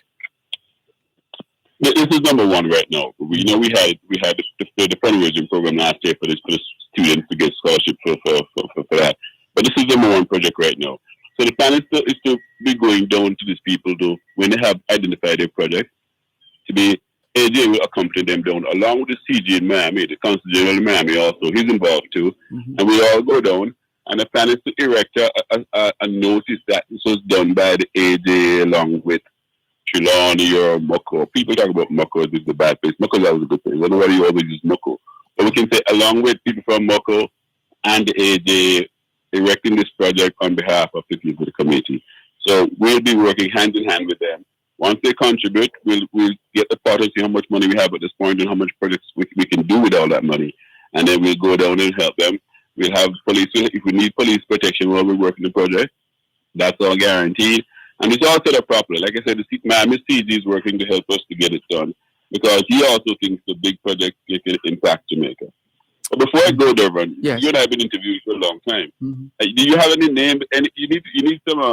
You need some big letters behind your name right now. Do you have an OD or OM yet?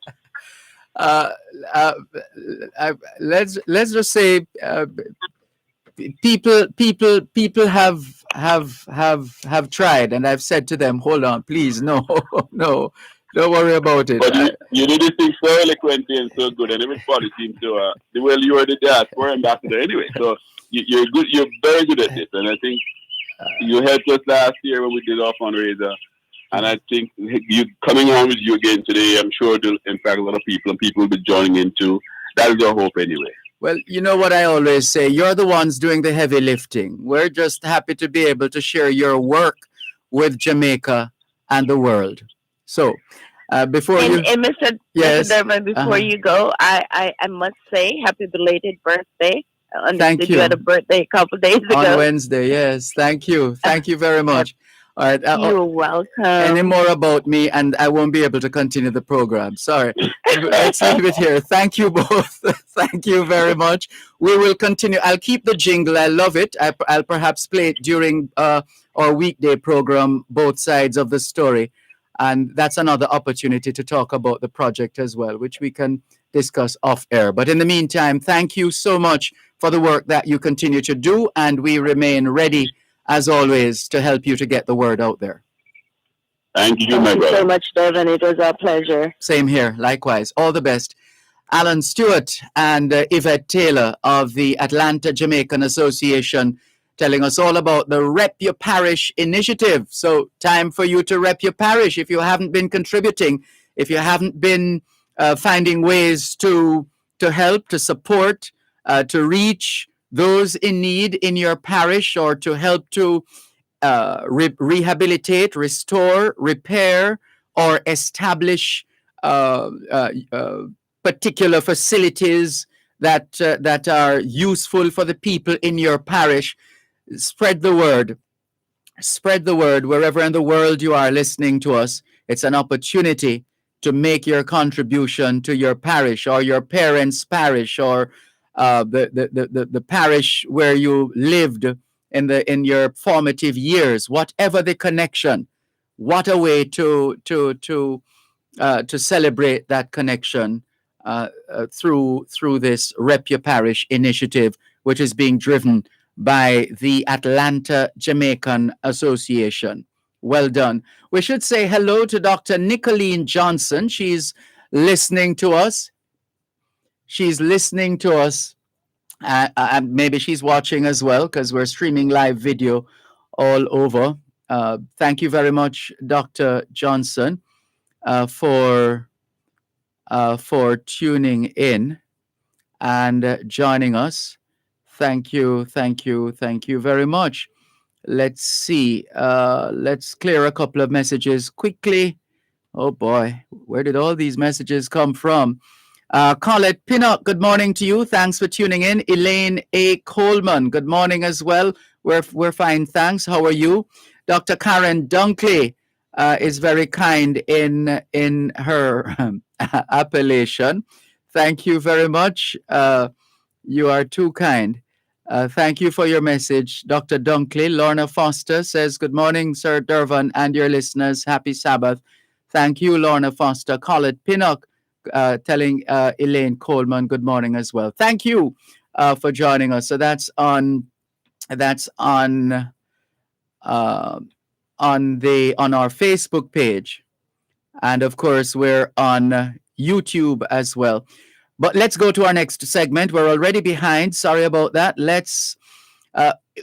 If you've been listening to this program, you would know that members of the Jamaican diaspora, particularly in the United States, have been planning a medical mission, a COVID-19 medical mission to Jamaica. They have enlisted the support of fully vaccinated volunteers on board, and they're heading to Jamaica. Guess what? The first flight leaves tomorrow. The first flight leaves, I believe it's New York for Jamaica tomorrow, the 17th. Tomorrow is the 17th, right? Yes. And so we are anxious to just find out how the plans are going and what those of us here in Jamaica can expect from this team of Jamaicans and friends of Jamaica who are coming to assist and to relieve, in some instances, those Jamaicans who have been on the front line, the healthcare workers here in Jamaica who have been on the front lines ever since the pandemic revealed itself here in Jamaica. And so let's say hello and welcome to Nurse Claudette Powell, who chairs the Jamaica Diaspora Health Task Force, part of the Global Jamaica Diaspora Council Northeast. Nurse Powell, how are you? Good morning, Dervan. I'm good, thank you. Great. Thank you so much for joining us. I know you wear a few other hats or have worn a few other hats as well, but we'll just keep that one hat for the time being. And Karen, and just one correction though. Tell me. Of all the hats, we need to say the health sector, not health task force. That's important. I beg your pardon. Yes, that is important. Health sector. Yes. Yes, in the Northeast. Yes, I quite understand. Yes, yes. Thank you. And that's okay. Also online, administrator and Jamaican liaison for Jamaicans Abroad Helping Jamaicans at Home, Jaja Foundation, Mrs. Karen Shields. How do you do? Good morning, Dervan. I'm well, thank you. Wonderful. Thank you so much for joining us. So, Nurse Powell, are you on the flight to Jamaica tomorrow, or you will be marshalling the troops, so you will not arrive in Jamaica tomorrow? No, I will be arriving at a later date. Yes. And just to say that the first team, is quite a small team that will be laying the foundation for the larger teams that will be arriving. So, you have to have people on the ground to make sure that everything is in place. Yes. And To so do that the the team, the following week, everything will run smoothly. Good, good. And how are these teams structured? Is it just once you have gone through, you know who they are, what their qualifications are in terms of healthcare, and you just send a group according to people's schedule and availability? That must take quite some doing in terms of logistics and scheduling. How have you been able to do that? How are you doing that? You're so right. Based on their availability, and I have to tell you, Karen Shields, she's the master behind it, putting those schedules together. Teamwork, but you have to have someone who's leading it. Right. Hold on. Let's hear some more after the break, please. Hold on. One moment, please. Karen Shields and Claudette Powell are with us in this segment. They are taking us closer to the start of the Jamaica Diaspora medical mission, the COVID-19 medical mission. The team of volunteers, fully vaccinated volunteers, starts arriving tomorrow.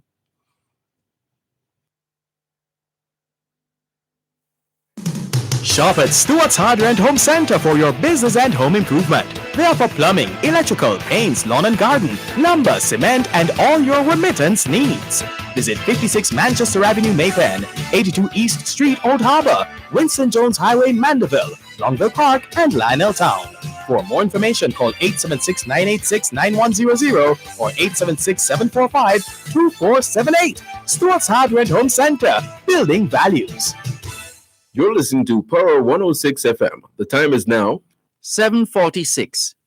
The following is a public service announcement from Power 106 FM. Jamaica.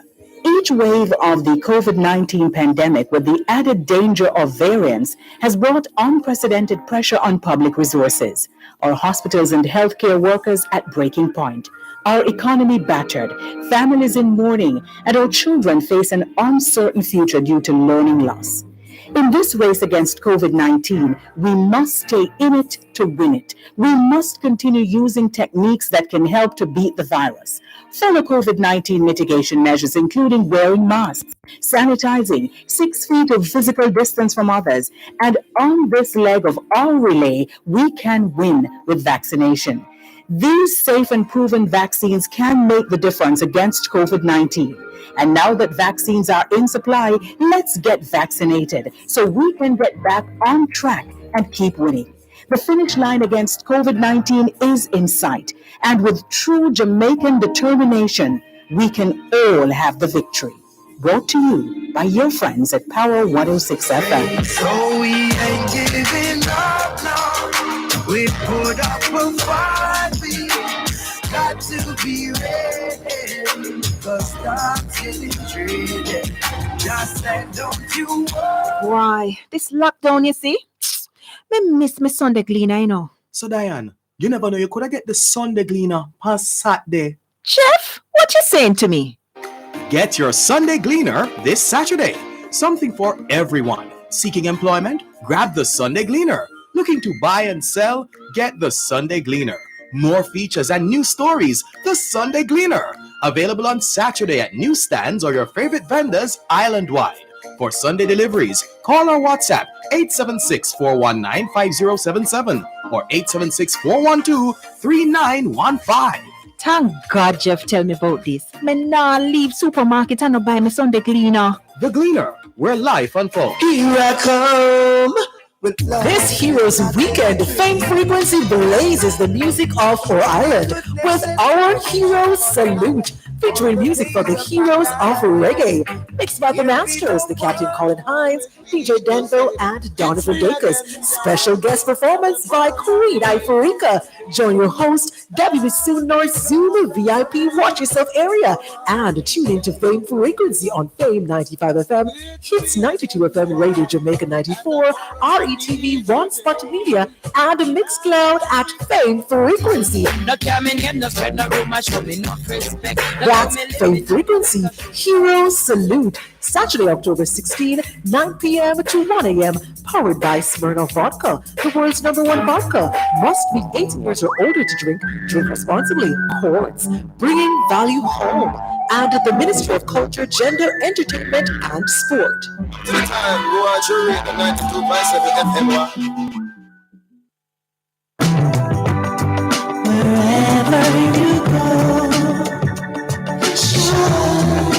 In tribute to Jamaican. Thanks a lot for staying with us here on the Jamaican Diaspora live online on Power 106 FM. I'm Dervan Malcolm, the first team of fully vaccinated volunteers coming to Jamaica from the diaspora to support our frontline workers and in some instances to relieve our frontline workers, if even temporarily, so that we can all get an opportunity to play our part in fighting COVID-19. Claudette Powell, who is a registered nurse by training and calling, she chairs the Jamaica Diaspora Northeast Health Sector. And we also have Karen Shields, Administrator, Jamaican Liaison for the Jamaicans Abroad, Helping Jamaicans at Home, JAJA Foundation. And going to the break, Claudette Powell, you were saying, in responding to the question, Karen Shields is the member of the team who is the guru when it comes on to scheduling. Yes, but I have to tell you, it's amazing, Dervan. I just realized that I probably was a little bit numb when you mentioned October 17. I have to really get excited that it is here. Can you imagine? After working on this project, it's coming to place by Dr. Trevor Dixon's idea, and we got the start working, and here is October 17. Mm-hmm. We are so excited that this project is becoming to fruition. We will be working diligently with this until our last date on December 17th. So yes, in order to make sure that we have persons to cover the various shifts and also their skill set, their expertise, we don't just pick up people and just send them to Grado. They have to be credentialed. We want to make sure their paperwork is in order and that they are going there for the same purpose, to help the people of Jamaica, whether it will be the patients or colleagues. And Karen Shields, what are the numbers looking like, and how's the scheduling? How many teams should we expect between the 17th of October and the 17th of December? Well, the schedule is coming on very well. It's filling up, and we're still getting persons on. We have every week pretty much there is a team of say 7 to 10 is the target. Right now we're between 5 to 7 every week coming into Jamaica. And we know, Nurse Powell, that over the years Jamaicans like you and Karen Shields have dipped into your own pockets at different times, or sometime or another, or more often than not, to pay your way to Jamaica to come and serve Jamaicans at home. But obviously, that is wonderful. But we also recognize that these are trying times, and it would help if corporate entities would come on board. Any traction in that area of support from whether Jamaican or Caribbean or international brands coming on board supporting, whether from the diaspora or right here on the ground in Jamaica? Yes, sir. Yes. We have to. I know Karen has Sorry, some just a more moment. information, Right. Yeah, go ahead, Nurse Powell, and then Karen Shields can share with us. Sorry, go ahead. The Negroes Chamber of Commerce, we have the Rotary Club of Savlamar. We have groups here partnering us here in the United States, the Jamaica National Association, Jamaica John Jay, Najaso. We are very pleased, and all this is under the auspices of the Consul General, Alcian Roach Wilson. Mm-hmm. And from where you sit, Karen Shields, what kind of support have you seen? Yes, just to add to Claudette, yes, we have been seeing quite a bit of support, and I want to emphasize the Negril Chamber of Commerce and Mrs. Elaine Bradley down there. I call her the mayor of Negril. She's been rallying everyone in the chamber, and the hoteliers are coming on board. Even tomorrow, the first that are coming in, they're staying at Coca-Cola Palm and Sharella Inn, who have given, rooms at no cost to our volunteers and more. No, say those names again. Coming. Coca La Palm and Sharella Inn. Right. Yes. And I also want to say a big thank you to Grace Foods, who will be providing liquid refreshments. They have given us a supply of liquid refreshments for the volunteers. Well done, Grace Foods. Malts and other beverages, water. Also, Dennis Shipping, who is assisting us as well. JetBlue Airlines has given us some vouchers. And I want to make special mention also of budget car rentals under the Stewart's Automotive Group, who have been especially with us, the Jaja Foundation, for a few years now. And even though this is a joint effort, they're still on board with us. And they're giving us a minibus for 3 weeks at no cost to use. No, man, we need to load up these people. Come on, let's go through that list again. This is wonderful. This is what Jamaica is about. This is who we are as Jamaicans. We want you to go through that list again, Karen Shields. But first, give us your list again, Nurse Powell. Go ahead with those. Okay. Yes, go ahead. Yes, I know Karen might have mentioned some, but you have the Negro Chamber of Commerce, the Rotary Club of Lamar. But I cannot forget our partners here with this project. You have the Organization for International Development (OID), the President Dr. Street, the Jamaica Nurses Group of New York, President Dr. Claudette McParker, the LJDR Davis Foundation, Dr. Novelet Buckner, the Midwest Jamaica Corps in Chicago, Desiree Dunn, and the Jodias Foundation, Rosemary Adamson Lewis, John Jay, and the NAJASO. NAJASO is a large health organization. They are on board. And we have to apologize if we missed anyone, but I have to say again, thanks to all these donors, supporters, and even other persons. When we do radio interviews, Dervan, they will come with their couple dollars and make a donation. Good. They are just thrilled to know that we're doing this. And I have to say this.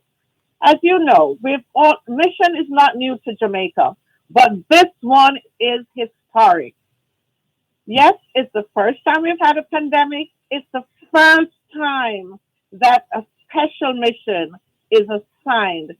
And it shows collaboration and partnership with the Ministry of Health and Wellness. And I want to mention Mr. Courtney Cephas, who is at the table with us every day. Ms. Phyllis Hall is currently working on the credentials. I mentioned the Consul General, and I tell you, it's amazing. This is going to be the model mission.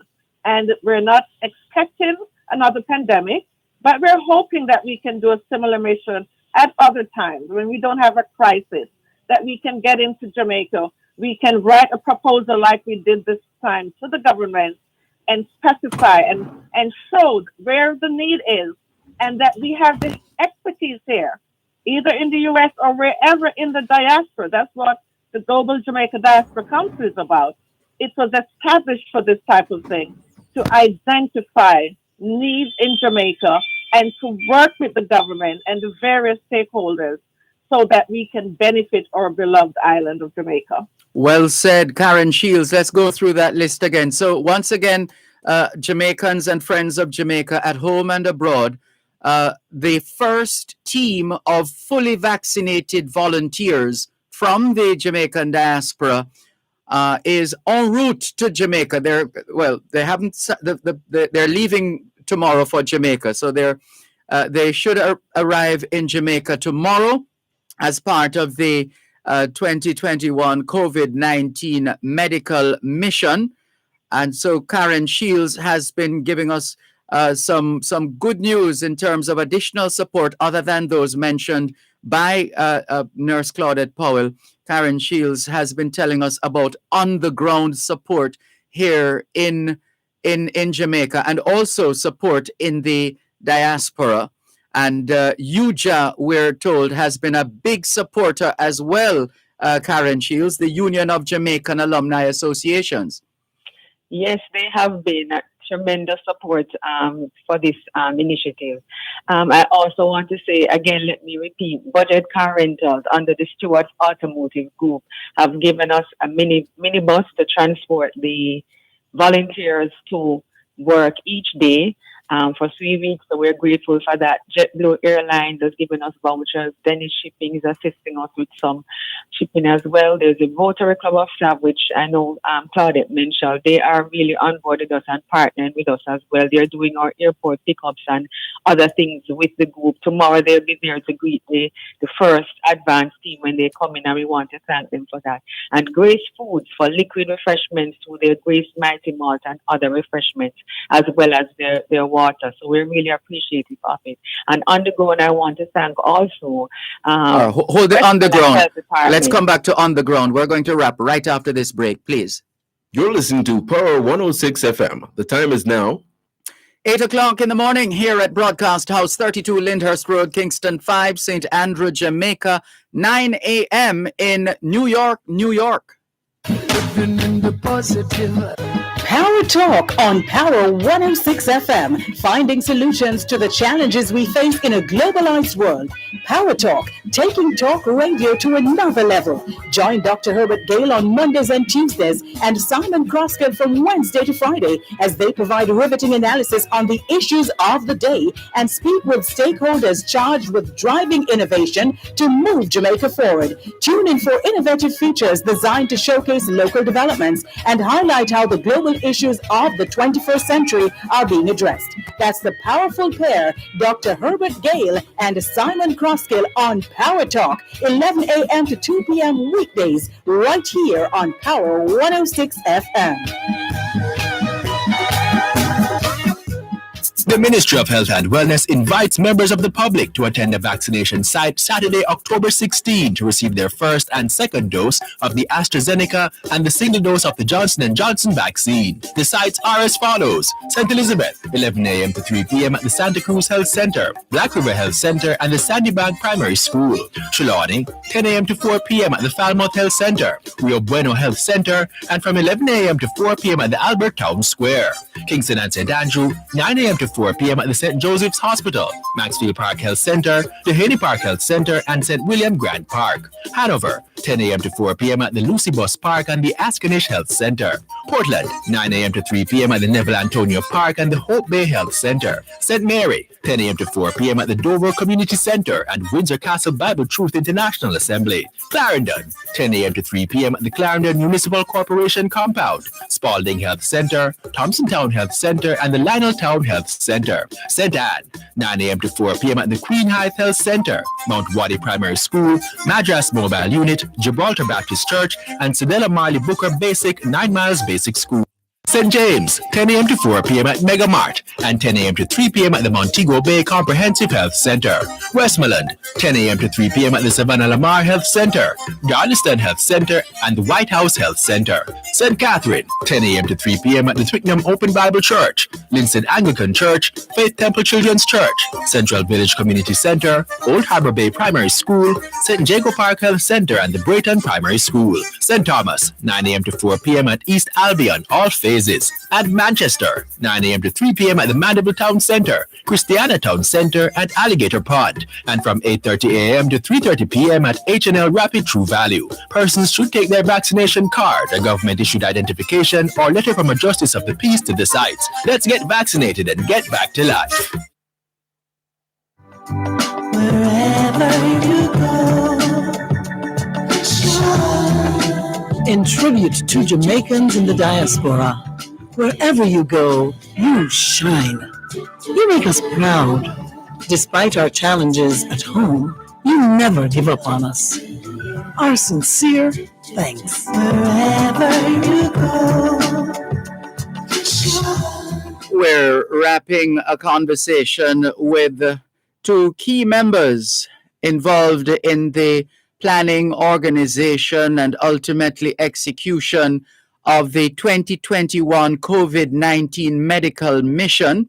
mobilizing not just Jamaicans, but also friends of Jamaica from the diaspora to travel to Jamaica to support our hardworking healthcare team on the ground here in Jamaica. Nurse Claudette Powell chairs the Jamaica Diaspora Northeast Health sector, and Karen Shields is administrator, Jamaican liaison for Jamaicans abroad, helping Jamaicans at home, Jaja Foundation. You were going on to reiterate and to emphasize the support from on the ground in terms of other entities supporting the mission, with the first team set to arrive tomorrow. Karen Shields? About to mention the Westmoreland Health Department and the team there. There is Dr. Marcia Graham and Dr. Sterling, who has been assisting us with the paperwork as well. And the team at Sablamar Public General Hospital, who have welcomed us. Just virtually already, they have welcomed us. We were on a call with them yesterday, and we're so looking forward to, the first team arriving tomorrow. It takes so many persons to pull this together, and I know there are many persons sitting at their desks all over who have been a part of this mission. I think through the, various entities of government, persons like Dr. Diane Stennett Campbell as well from the Western Regional Health Authority. So many persons are involved. There's so many aspects to this, and we really want to thank everyone so much for their support, and wishing the team that's arriving tomorrow a very safe trip to Jamaica, and I look forward to seeing them when they arrive. It's been a journey, not a very long one, because this just, came up. It wasn't planned, but they saw what was happening in Jamaica, and we appreciate them for coming and stepping up and, trying to see what they can do to help us. Yes. And we would love to be able to follow the work of these fully vaccinated volunteers from the diaspora starting tomorrow. I'm sure pictures and the recording of some of the members of the team at work is part of the package, because this has to be documented. As you said, Claudette Powell, this is history. Yes, that's certainly. And Dervan, before we leave, I have to mention these names. Please, go ahead. Dr. Trevor Dixon from the Jaja Foundation. He's the mastermind behind this project. We have Dr. Robert Clark from the Health Jamaica Medical Mission.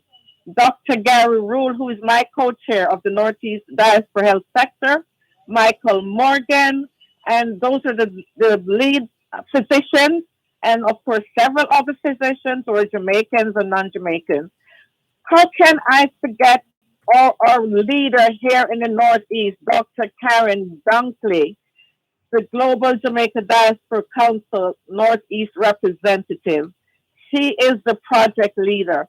She's not a health professional, but remember, you need everyone in all disciplines to pull this together. And she has come on board with her strong, she's an educator, she's an administrator, and I'm really thankful for her. Yes, I am the project leader on the health, but without Dr. Dunkley, I don't know. We would have been struggling. And I want to thank everyone who has come on board. We're very excited about this. I want to let everyone know we're still accepting volunteers if you can give 7 to 10 days. We are accepting donations and want to emphasize that safety is the key. We have measures in place. Yes, persons are thinking about COVID.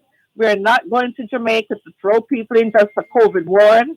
Yes, you will be exposed with COVID patients, but if you are in the health field here, you know the necessary safety precautions, and we truly believe that everyone will go, serve the people, and return home safely.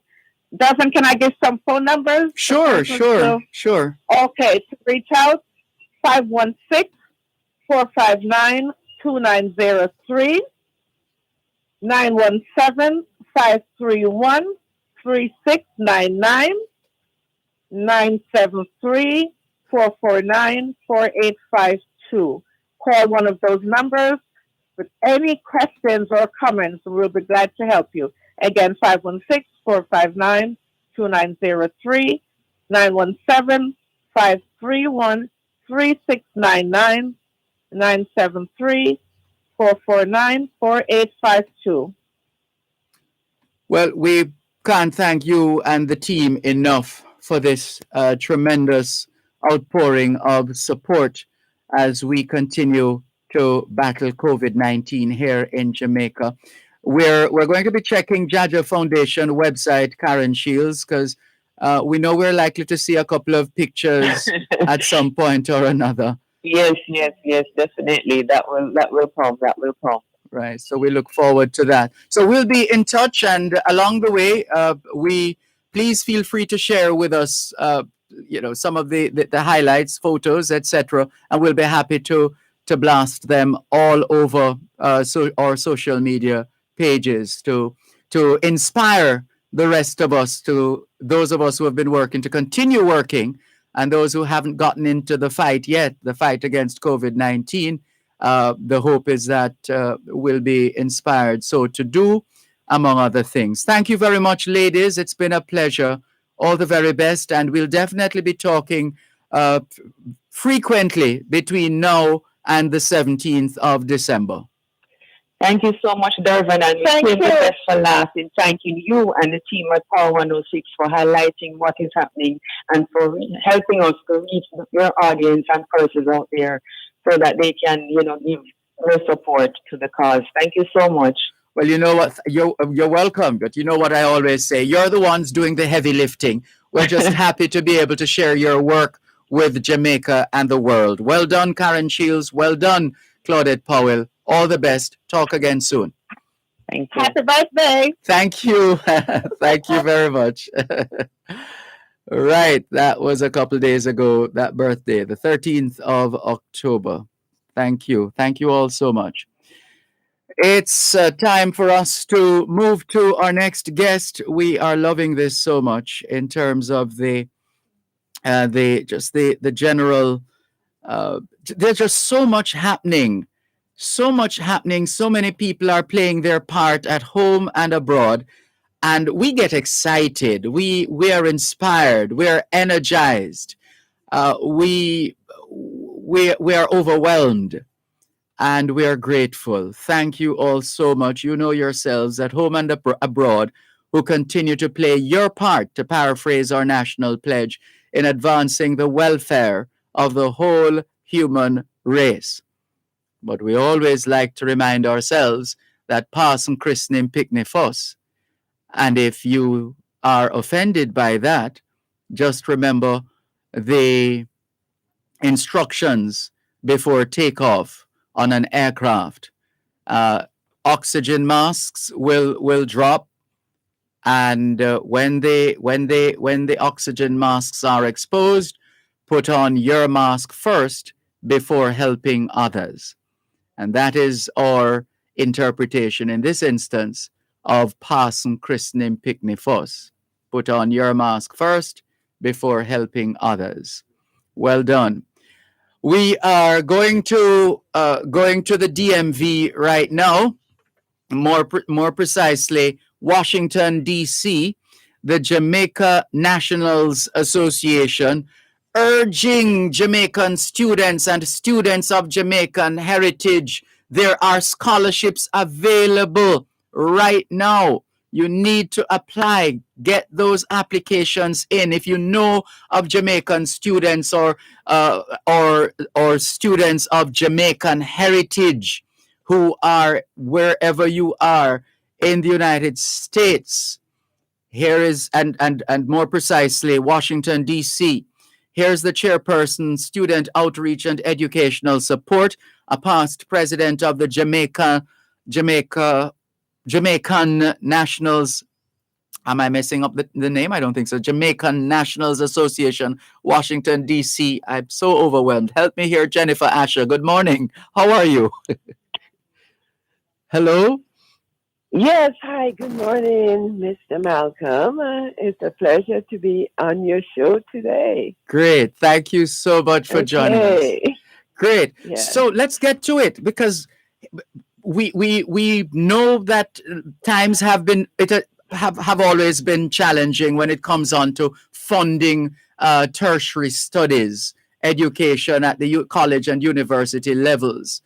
And so we know the importance of scholarships, but even more so in this pandemic when things have gotten a little tighter, we are saying to students who are of Jamaican heritage and Jamaican-born students, here's your opportunity to take advantage of these available scholarships. Jennifer Asher is on the program right now to help you to apply, to let you know all you need to know about applying.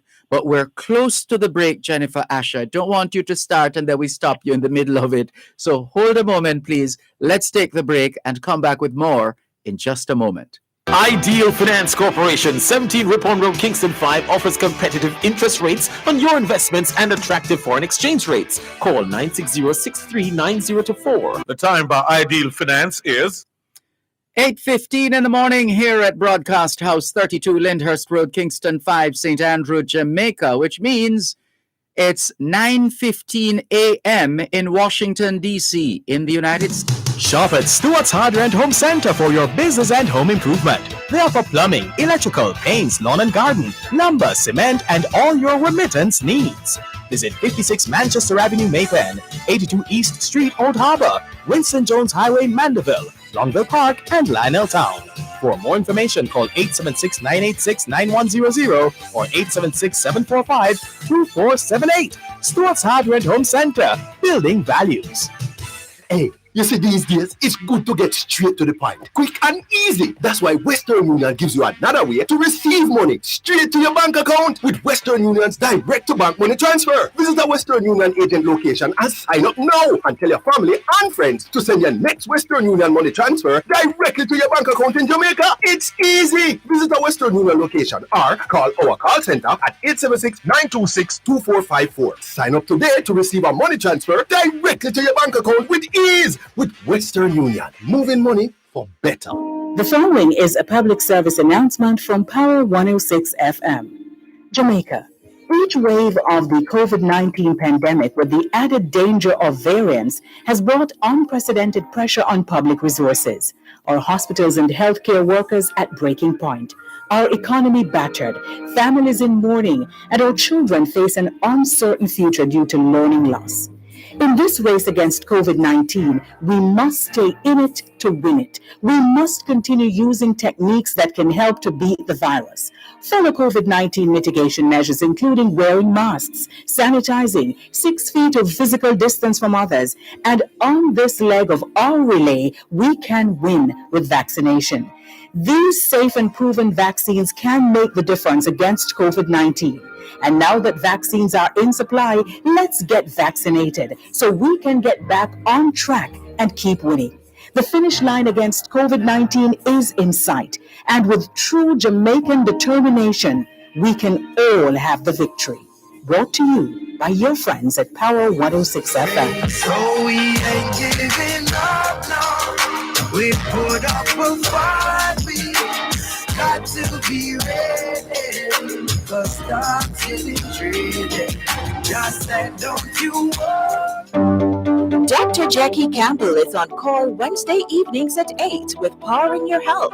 This Wednesday, we'll continue our focus on the basics of breast cancer and discuss cervical cancer, along with the effects that proper nutrition has on cancer.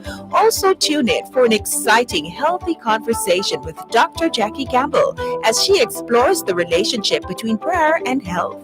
Powering Your Health is brought to you by 6 West Medical, 6 West Street, Old Harbor, St. Catherine, PA Benjamin, a trusted name for over a century. National Health Fund, your partner for healthy living. Jamaica Plumbing Supplies Limited, Let's Save Water. Wellington Dental, 57 Wellington Street, Spanish Town. Benson Pharmacy, 11 Main Street, A2, Old Harbor. And Daisy Health Technology, monitoring health to blossom. That's Powering Your Health this Wednesday, October 20 at 8 p.m. only on Power 106 FM. Here I come This Heroes Weekend, Fame Frequency blazes the music of our island with our Heroes Salute, featuring music for the heroes of reggae, mixed by the masters, the Captain Colin Hines, DJ Denville, and Donovan Dacus. Special guest performance by Queen Ifrika. Join your host, WBSU North Zulu VIP Watch Yourself area, and tune into Fame Frequency on Fame 95 FM, Hits 92 FM, Radio Jamaica 94, RETV, One Spot Media, and Mixcloud at Fame Frequency. That's Fame Frequency. Heroes Salute. Saturday, October 16, 9 p.m. to 1 a.m. Powered by Smirnoff Vodka, the world's #1 vodka. Must be 18 years or older to drink. Drink responsibly. Courts. Bringing value home. And the Ministry of Culture, Gender, Entertainment, and Sport. To the time, Roy Jury at the 92.7 FM.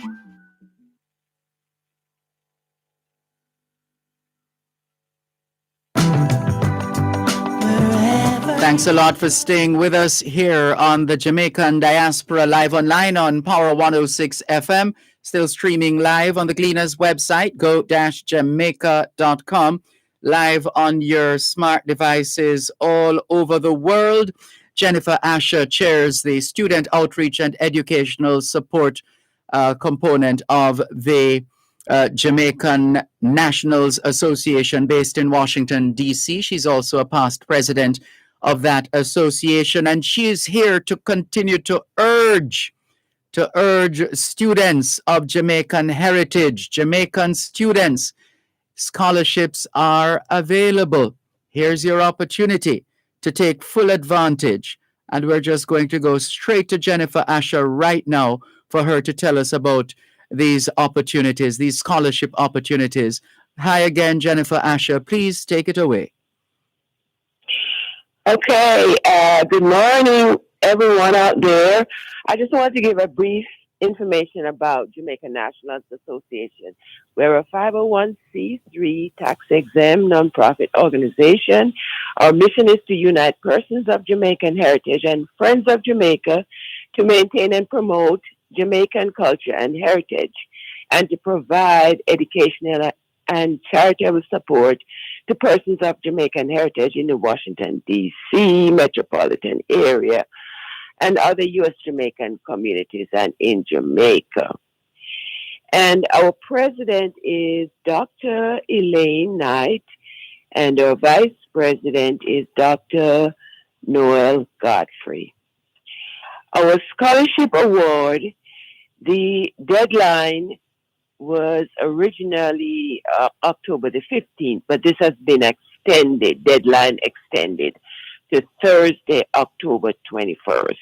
So we are urging all students with a GPA of 3.5 and above to apply for the scholarship, which is about $1,000 US dollars. And if you could send your information, which is a scholarship application form, a letter of recommendation from your academic advisor or academic dean, letter from the student applying, which would describe the reason for the scholarship, and the original transcript from your university or college. Now, this information the deadline has been extended to Thursday, October the 21st. And we really welcome you to send the information to info@jnaofdc.org. That's the email address for our association. And are there, sorry, it sounds like you were going to say more. Go ahead. No, that's okay. Oh, no, because I wanted to find out now if the students would necessarily have to be resident in DC or the general DMV area to benefit from the scholarships. All Jamaicans are can apply. So it doesn't matter. Jamaican students in Jamaica, yes, students in Jamaica can apply. All right. But we are only supporting students in the DMV area. So that's Maryland, Virginia, and the District of Columbia, and students in Jamaica.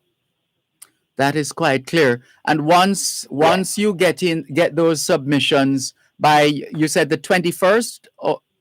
Yes, the 21st of October.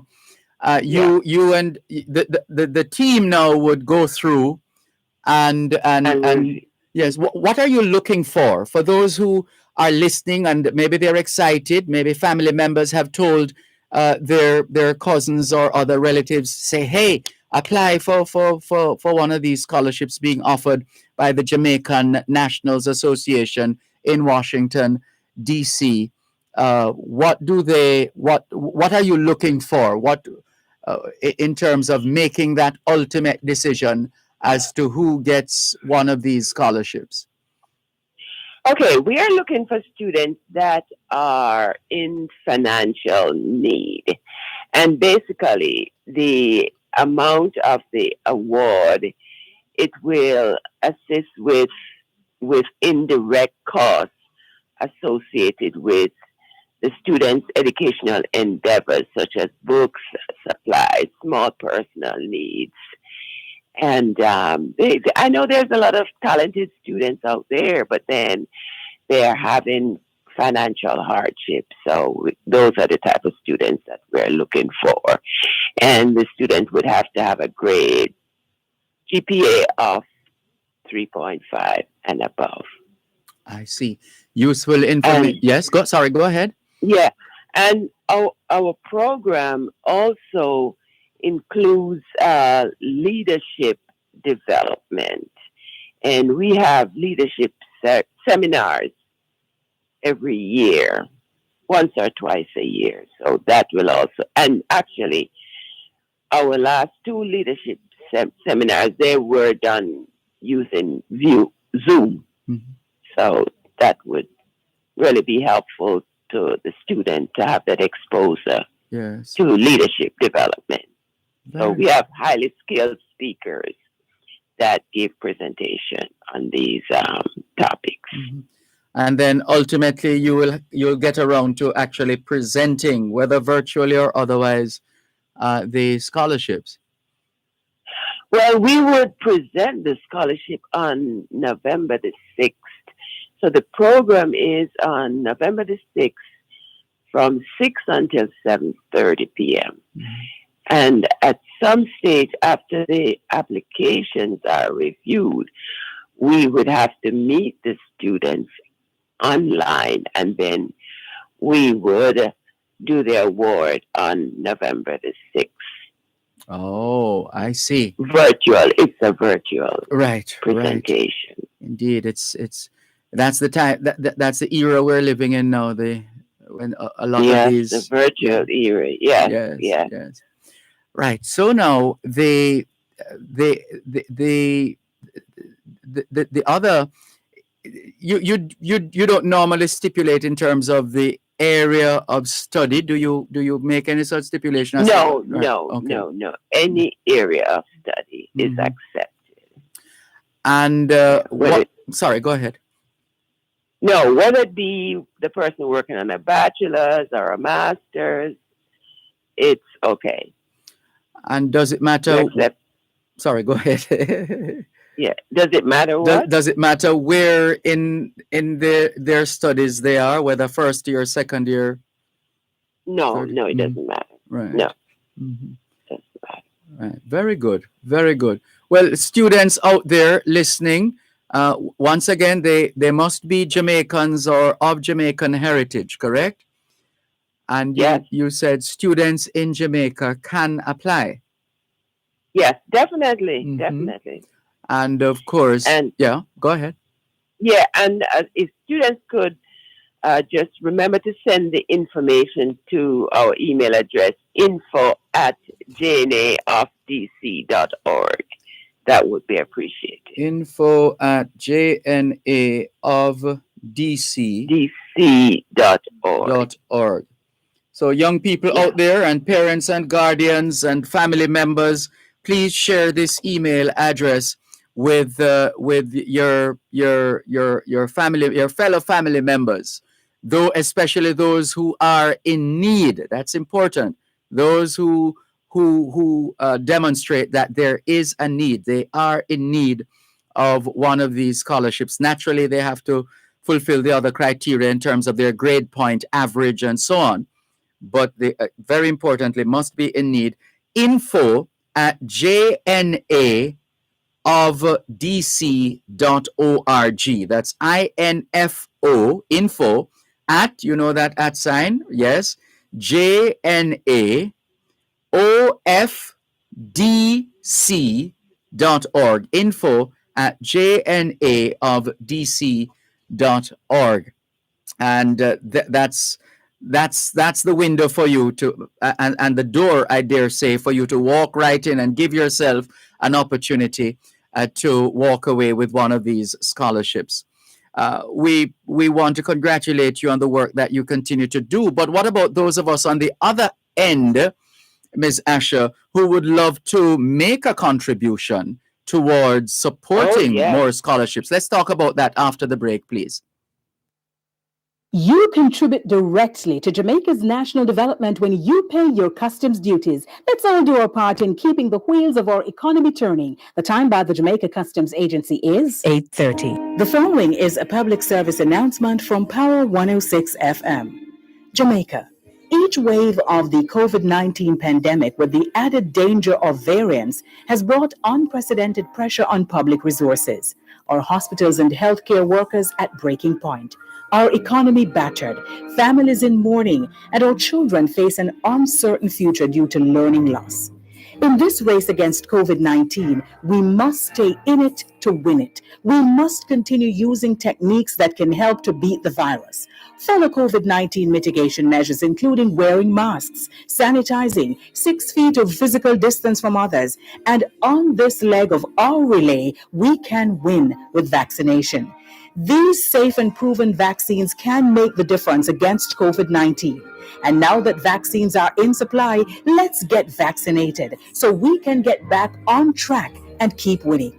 The finish line against COVID-19 is in sight. And with true Jamaican determination, we can all have the victory. Brought to you by your friends at Power 106 FM. So we ain't giving up now. We put up a fight. We got to be ready. Cause time's getting traded. Just said, don't you worry. Dr. Jackie Campbell is on call Wednesday evenings at 8 with Powering Your Health. This Wednesday, we'll continue our focus on the basics of breast cancer and discuss cervical cancer, along with the effects that proper nutrition has on cancer. Also tune in for an exciting, healthy conversation with Dr. Jackie Campbell as she explores the relationship between prayer and health. Powering Your Health is brought to you by 6 West Medical, 6 West Street, Old Harbor, St. Catherine, PA Benjamin, a trusted name for over a century. National Health Fund, your partner for healthy living. Jamaica Plumbing Supplies Limited, Let's Save Water. Wellington Dental, 57 Wellington Street, Spanish Town. Benson Pharmacy, 11 Main Street, A2, Old Harbor. And Daisy Health Technology, monitoring health to blossom. That's Powering Your Health this Wednesday, October 20 at 8 p.m. only on Power 106 FM. Here I come. This Heroes Weekend, Fame Frequency blazes the music of our island with our Heroes Salute, featuring music for the heroes of reggae, mixed by the masters, the Captain Colin Hines, DJ Denville, and Donovan Dacus. Special guest performance by Queen Ifrika. Join your host, WB North Zoom VIP Watch Yourself area, and tune into Fame Frequency on Fame 95 FM, Hits 92 FM, Radio Jamaica 94, RETV, One Spot Media, and Mixcloud at Fame Frequency. That's Fame Frequency. Heroes Salute. Saturday, October 16, 9 p.m. to 1 a.m. Powered by Smirnoff Vodka, the world's #1 vodka. Must be 18 years or older to drink. Drink responsibly. Courts, bringing value home. And the Ministry of Culture, Gender, Entertainment, and Sport. To the time, go out your radio 92.7 FM.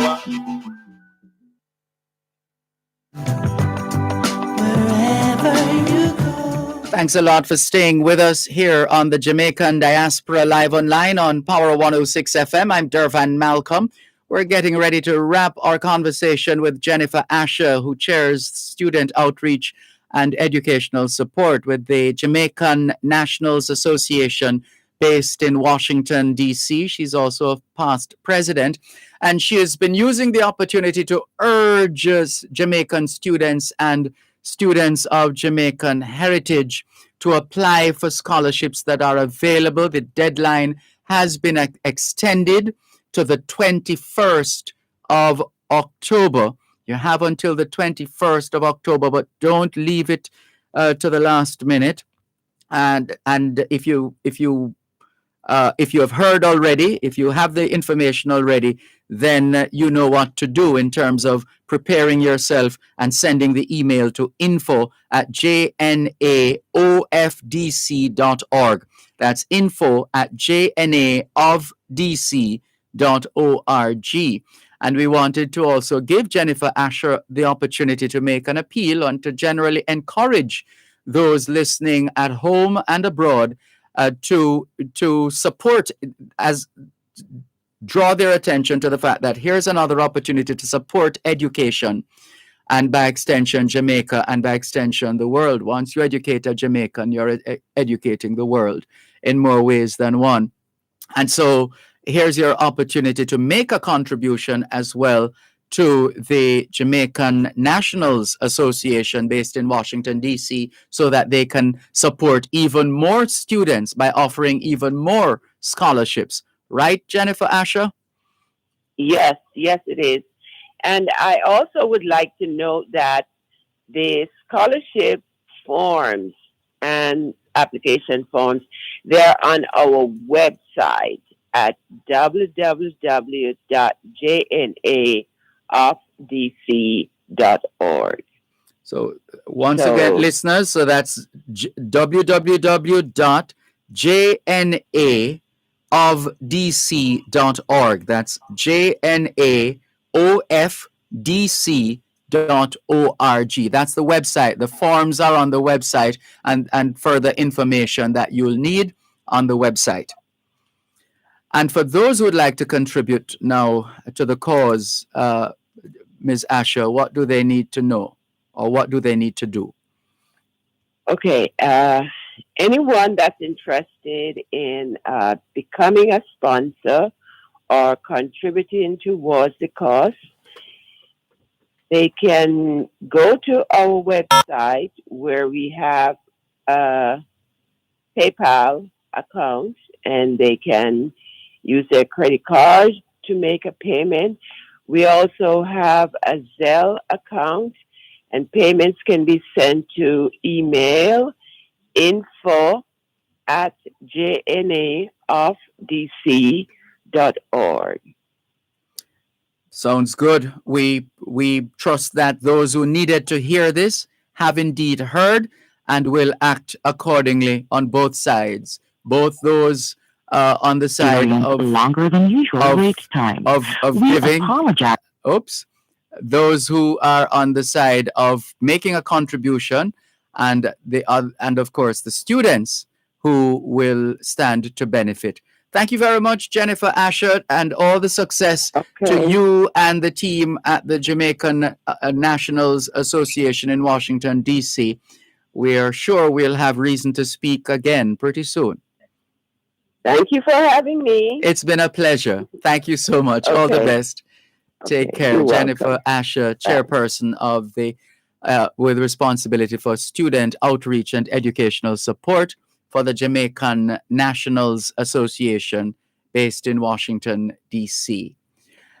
And that is going to take us still in the field of education. It's inescapable. Education is inescapable.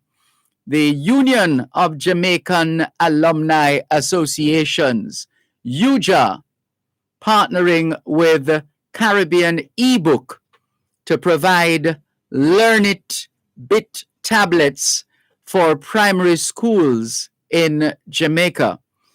In a moment, we'll be joined by Mr. Joel Webb, Chief Executive Officer of Caribbean eBook Learn It tablets, Mr. Anthony Murray, the principal of Barretttown All Age. I see here Barretttown All Age Primary School.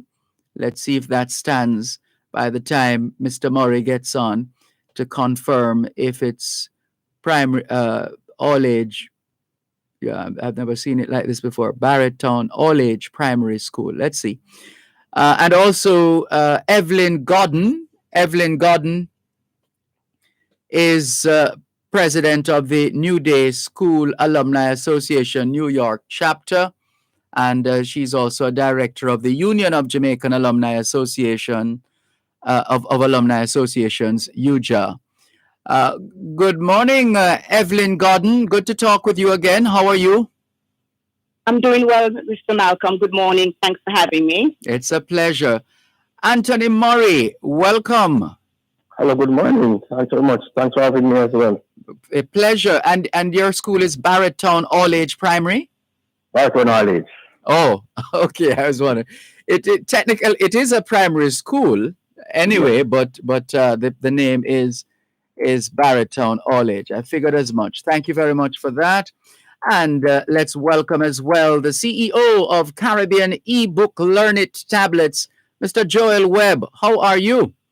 I'm doing very well, Mr. Malcolm. Thanks very much for having us on this morning. Great. Pleasure to have you on board. Evelyn Godden, set the stage for us, please, as a director of UJA, the Union of Jamaican Alumni Associations, with respect to this initiative, this partnership with Caribbean eBook. All right. Thank you, Dervan. Well, our President Leslie and Samuel partnered with Caribbean eBook, Mr. Joel Webb, in terms of bringing Learn It tablets specifically to benefit the children in the kindergarten through sixth grade. And this is a great initiative for the primary school. And, you know, we thank our President Leslie for partnering with Mr. Webb in terms of bringing these Learn It tablets to the school. We are, under Leslie and Samuel leadership, we are actually going to pilot 5 primary schools in the next couple of months. Those tablets are on the way. We have 5 schools participating, 5 primary schools, Type, New Day, Shortwood, York Street, and Rosemont so far, but more to come. Oh, what a pity there. Did we lose her? I think we did. Let's try and reconnect. Hope we didn't lose everybody.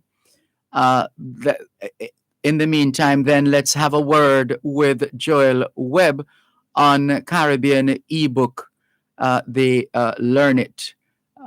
Mr. Webb, are you still with us?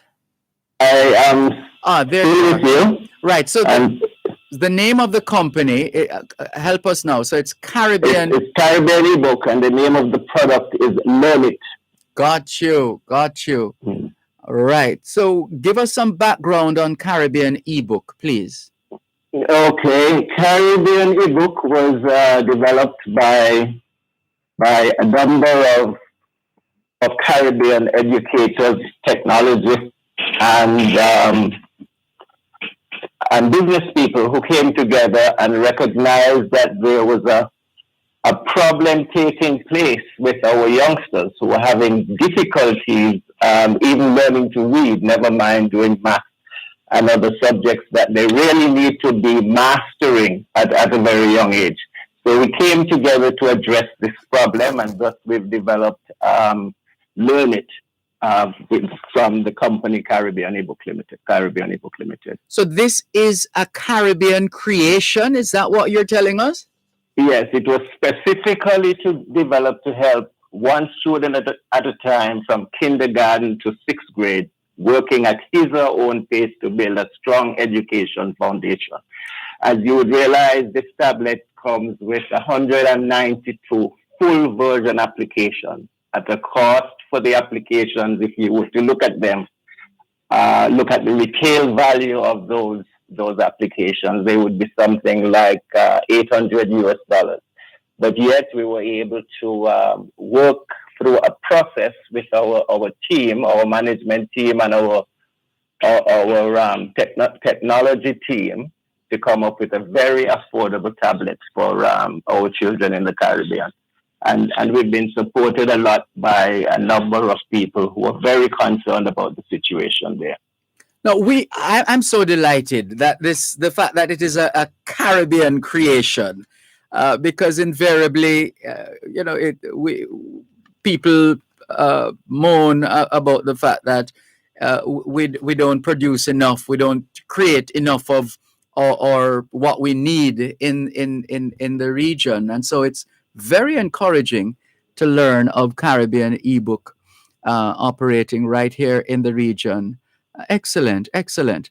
So hold it right there, Joel Webb, as we go to Anthony Murray, principal of Barretown All Age in Barretown, St. James. Mr. Murray, has your institution benefited from this partnership yet? Okay, good morning again, Mr. Malcolm. Morning.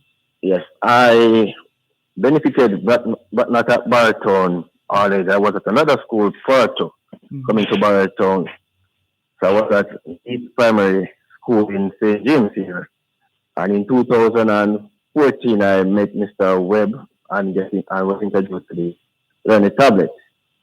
And so we had 60 of those tablets at our school, and we started to use them to train our early childhood students. And I'm telling you, it's a magnificent device. We saw our reading average by using these tablets multiplied in folds from an average of 32% to 92% in literacy, in our literacy rate. So I've been using it then at Leafy, then I've been transferred to Bartown, and it's a program that we are going to be seeing here at Bartown. Because once again at Bartown we have a literacy problem, and this device works very well. Because it Hold on, let's talk about that after the break, please. One moment. Listen to Power 106 FM. The time is now 8:46 on Power 106. The following is a public service announcement from Power 106 FM. Jamaica. Each wave of the COVID-19 pandemic, with the added danger of variants, has brought unprecedented pressure on public resources. Our hospitals and healthcare workers at breaking point. Our economy battered, families in mourning, and our children face an uncertain future due to learning loss. In this race against COVID-19, we must stay in it to win it. We must continue using techniques that can help to beat the virus. Follow COVID-19 mitigation measures, including wearing masks, sanitizing, 6 feet of physical distance from others. And on this leg of our relay, we can win with vaccination. These safe and proven vaccines can make the difference against COVID-19. And now that vaccines are in supply, let's get vaccinated so we can get back on track and keep winning. The finish line against COVID-19 is in sight. And with true Jamaican determination, we can all have the victory. Brought to you by your friends at Power 106 FM. So we ain't giving up now. We put up a fight. We got to be ready. Cause time's getting traded. Just said, don't you worry. Here I come. This Heroes Weekend, Fame Frequency blazes the music of our island with our Heroes Salute, featuring music for the heroes of reggae, mixed by the masters, the Captain Colin Hines, DJ Denville, and Donovan Dacus. Special guest performance by Queen Ifrica. Join your host, Gabby Misoon North Zoom VIP Watch Yourself area, and tune into Fame Frequency on Fame 95 FM, Hits 92 FM, Radio Jamaica 94, RETV, One Spot Media, and Mixcloud at Fame Frequency. That's Fame Frequency, Hero Salute. Saturday, October 16, 9 p.m. to 1 a.m. Powered by Smirnoff Vodka, the world's #1 vodka. Must be 18 years years or older to drink responsibly. Courts, bringing value home. And the Ministry of Culture, Gender, Entertainment, and Sport. To the time, go out your radio 92.7 FM. Wherever you go, in tribute to Jamaicans in the diaspora, wherever you go, you shine. You make us proud. Despite our challenges at home, you never give up on us. Our sincere thanks. Wherever you go, shine.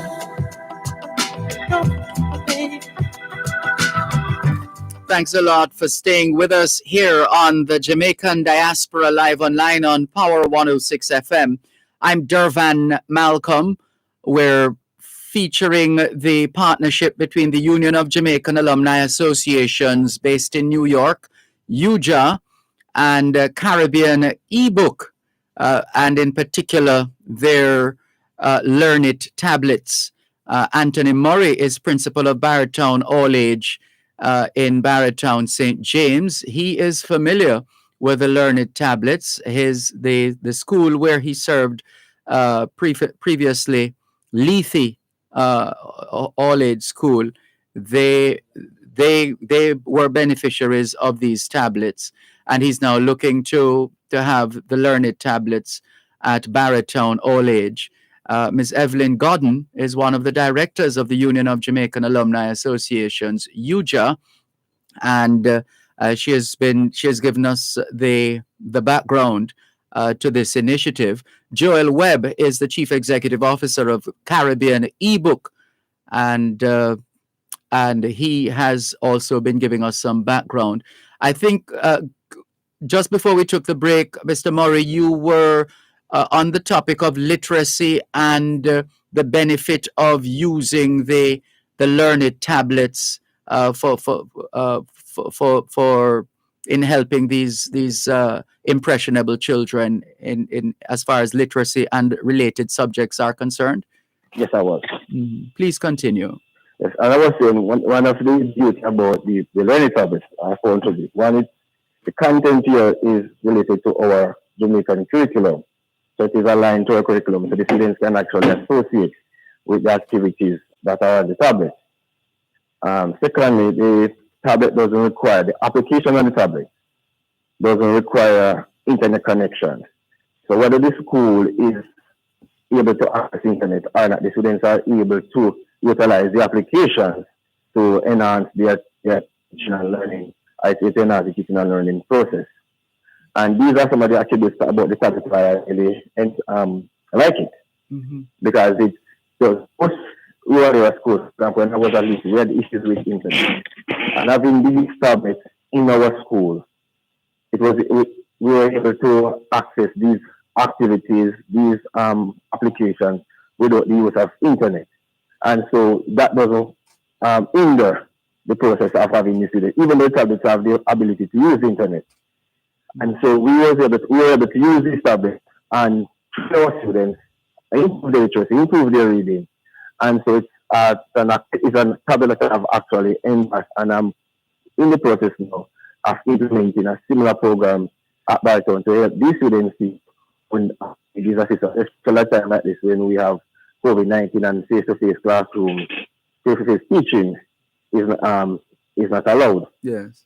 So it's a very useful device, and I would encourage my colleague principals to actually familiarize themselves with it and actually adapt it in your schools as well. Yes.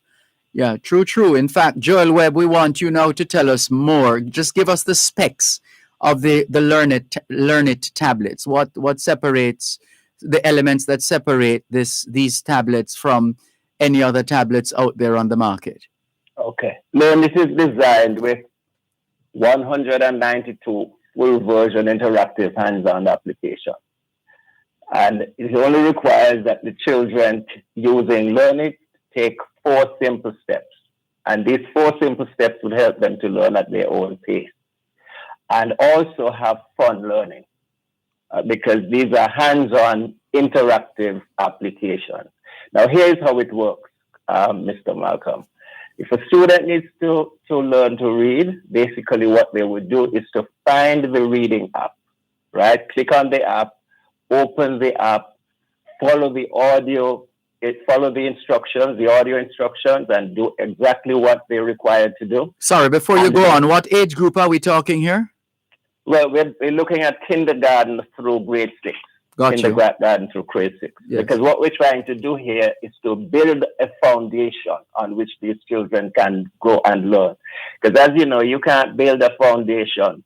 You can't build a second or third floor until you have a foundation. That's right. And most of our children are really suffering. It's really not the way it used to be Yes. when we were going to school back then. But for whatever reason, I guess there's so many other distractions that it's really pulling them away from learning. So what we've done really is to incorporate the hands-on digital applications of learning and fun into how these children can develop.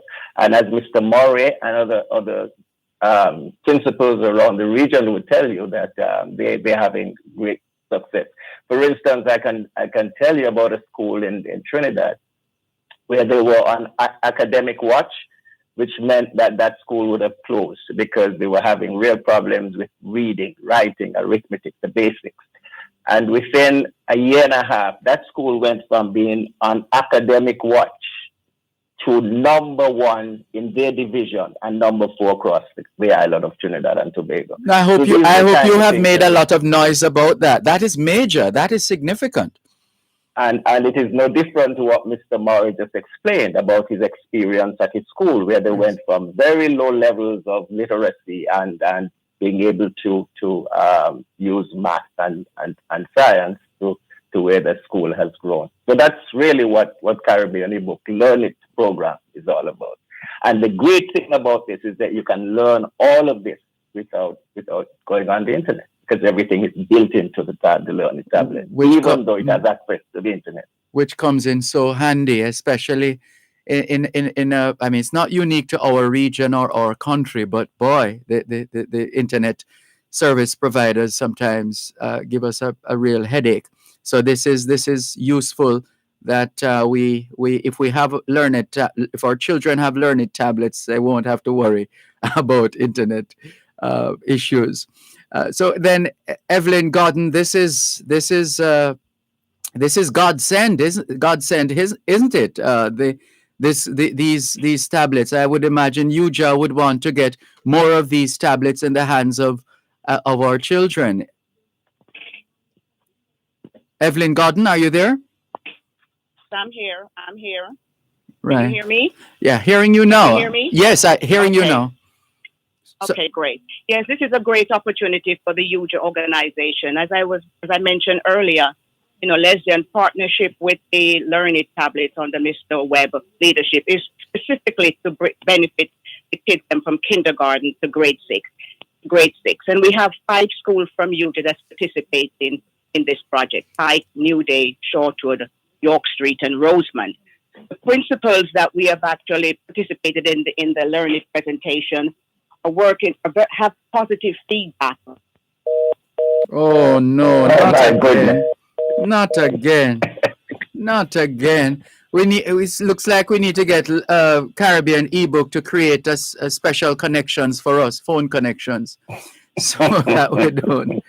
Right, but sorry about that. But we're close to wrapping anyway. But so then, what's the level of demand like for the Learn It tablets, Joel Webb, across the region? The demand is pretty good as principals and teachers and parents are coming to grips with the Learn It tablet, especially in these times.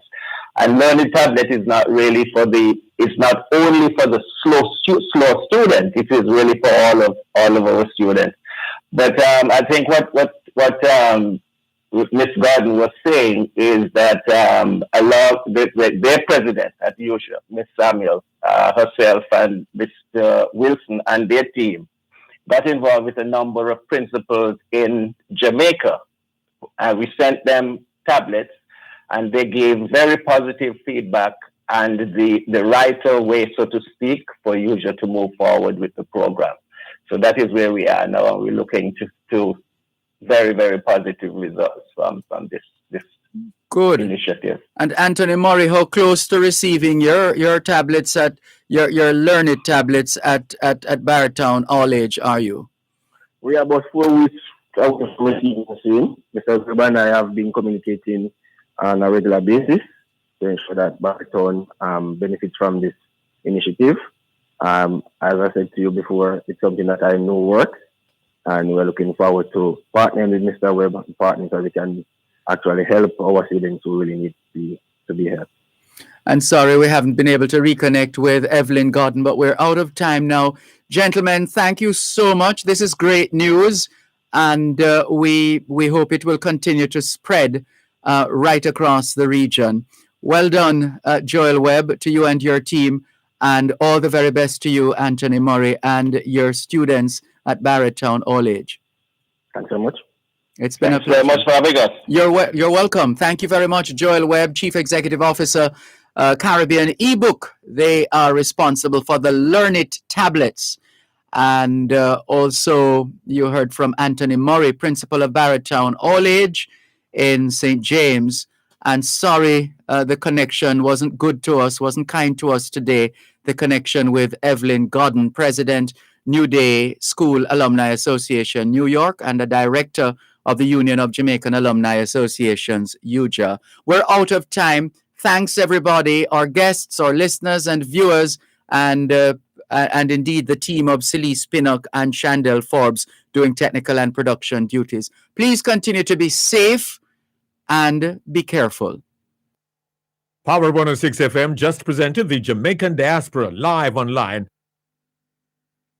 Power 106 FM. The time is now 9 o'clock. It's now time for Gen Z, a program by youth for youth on Power 106 FM.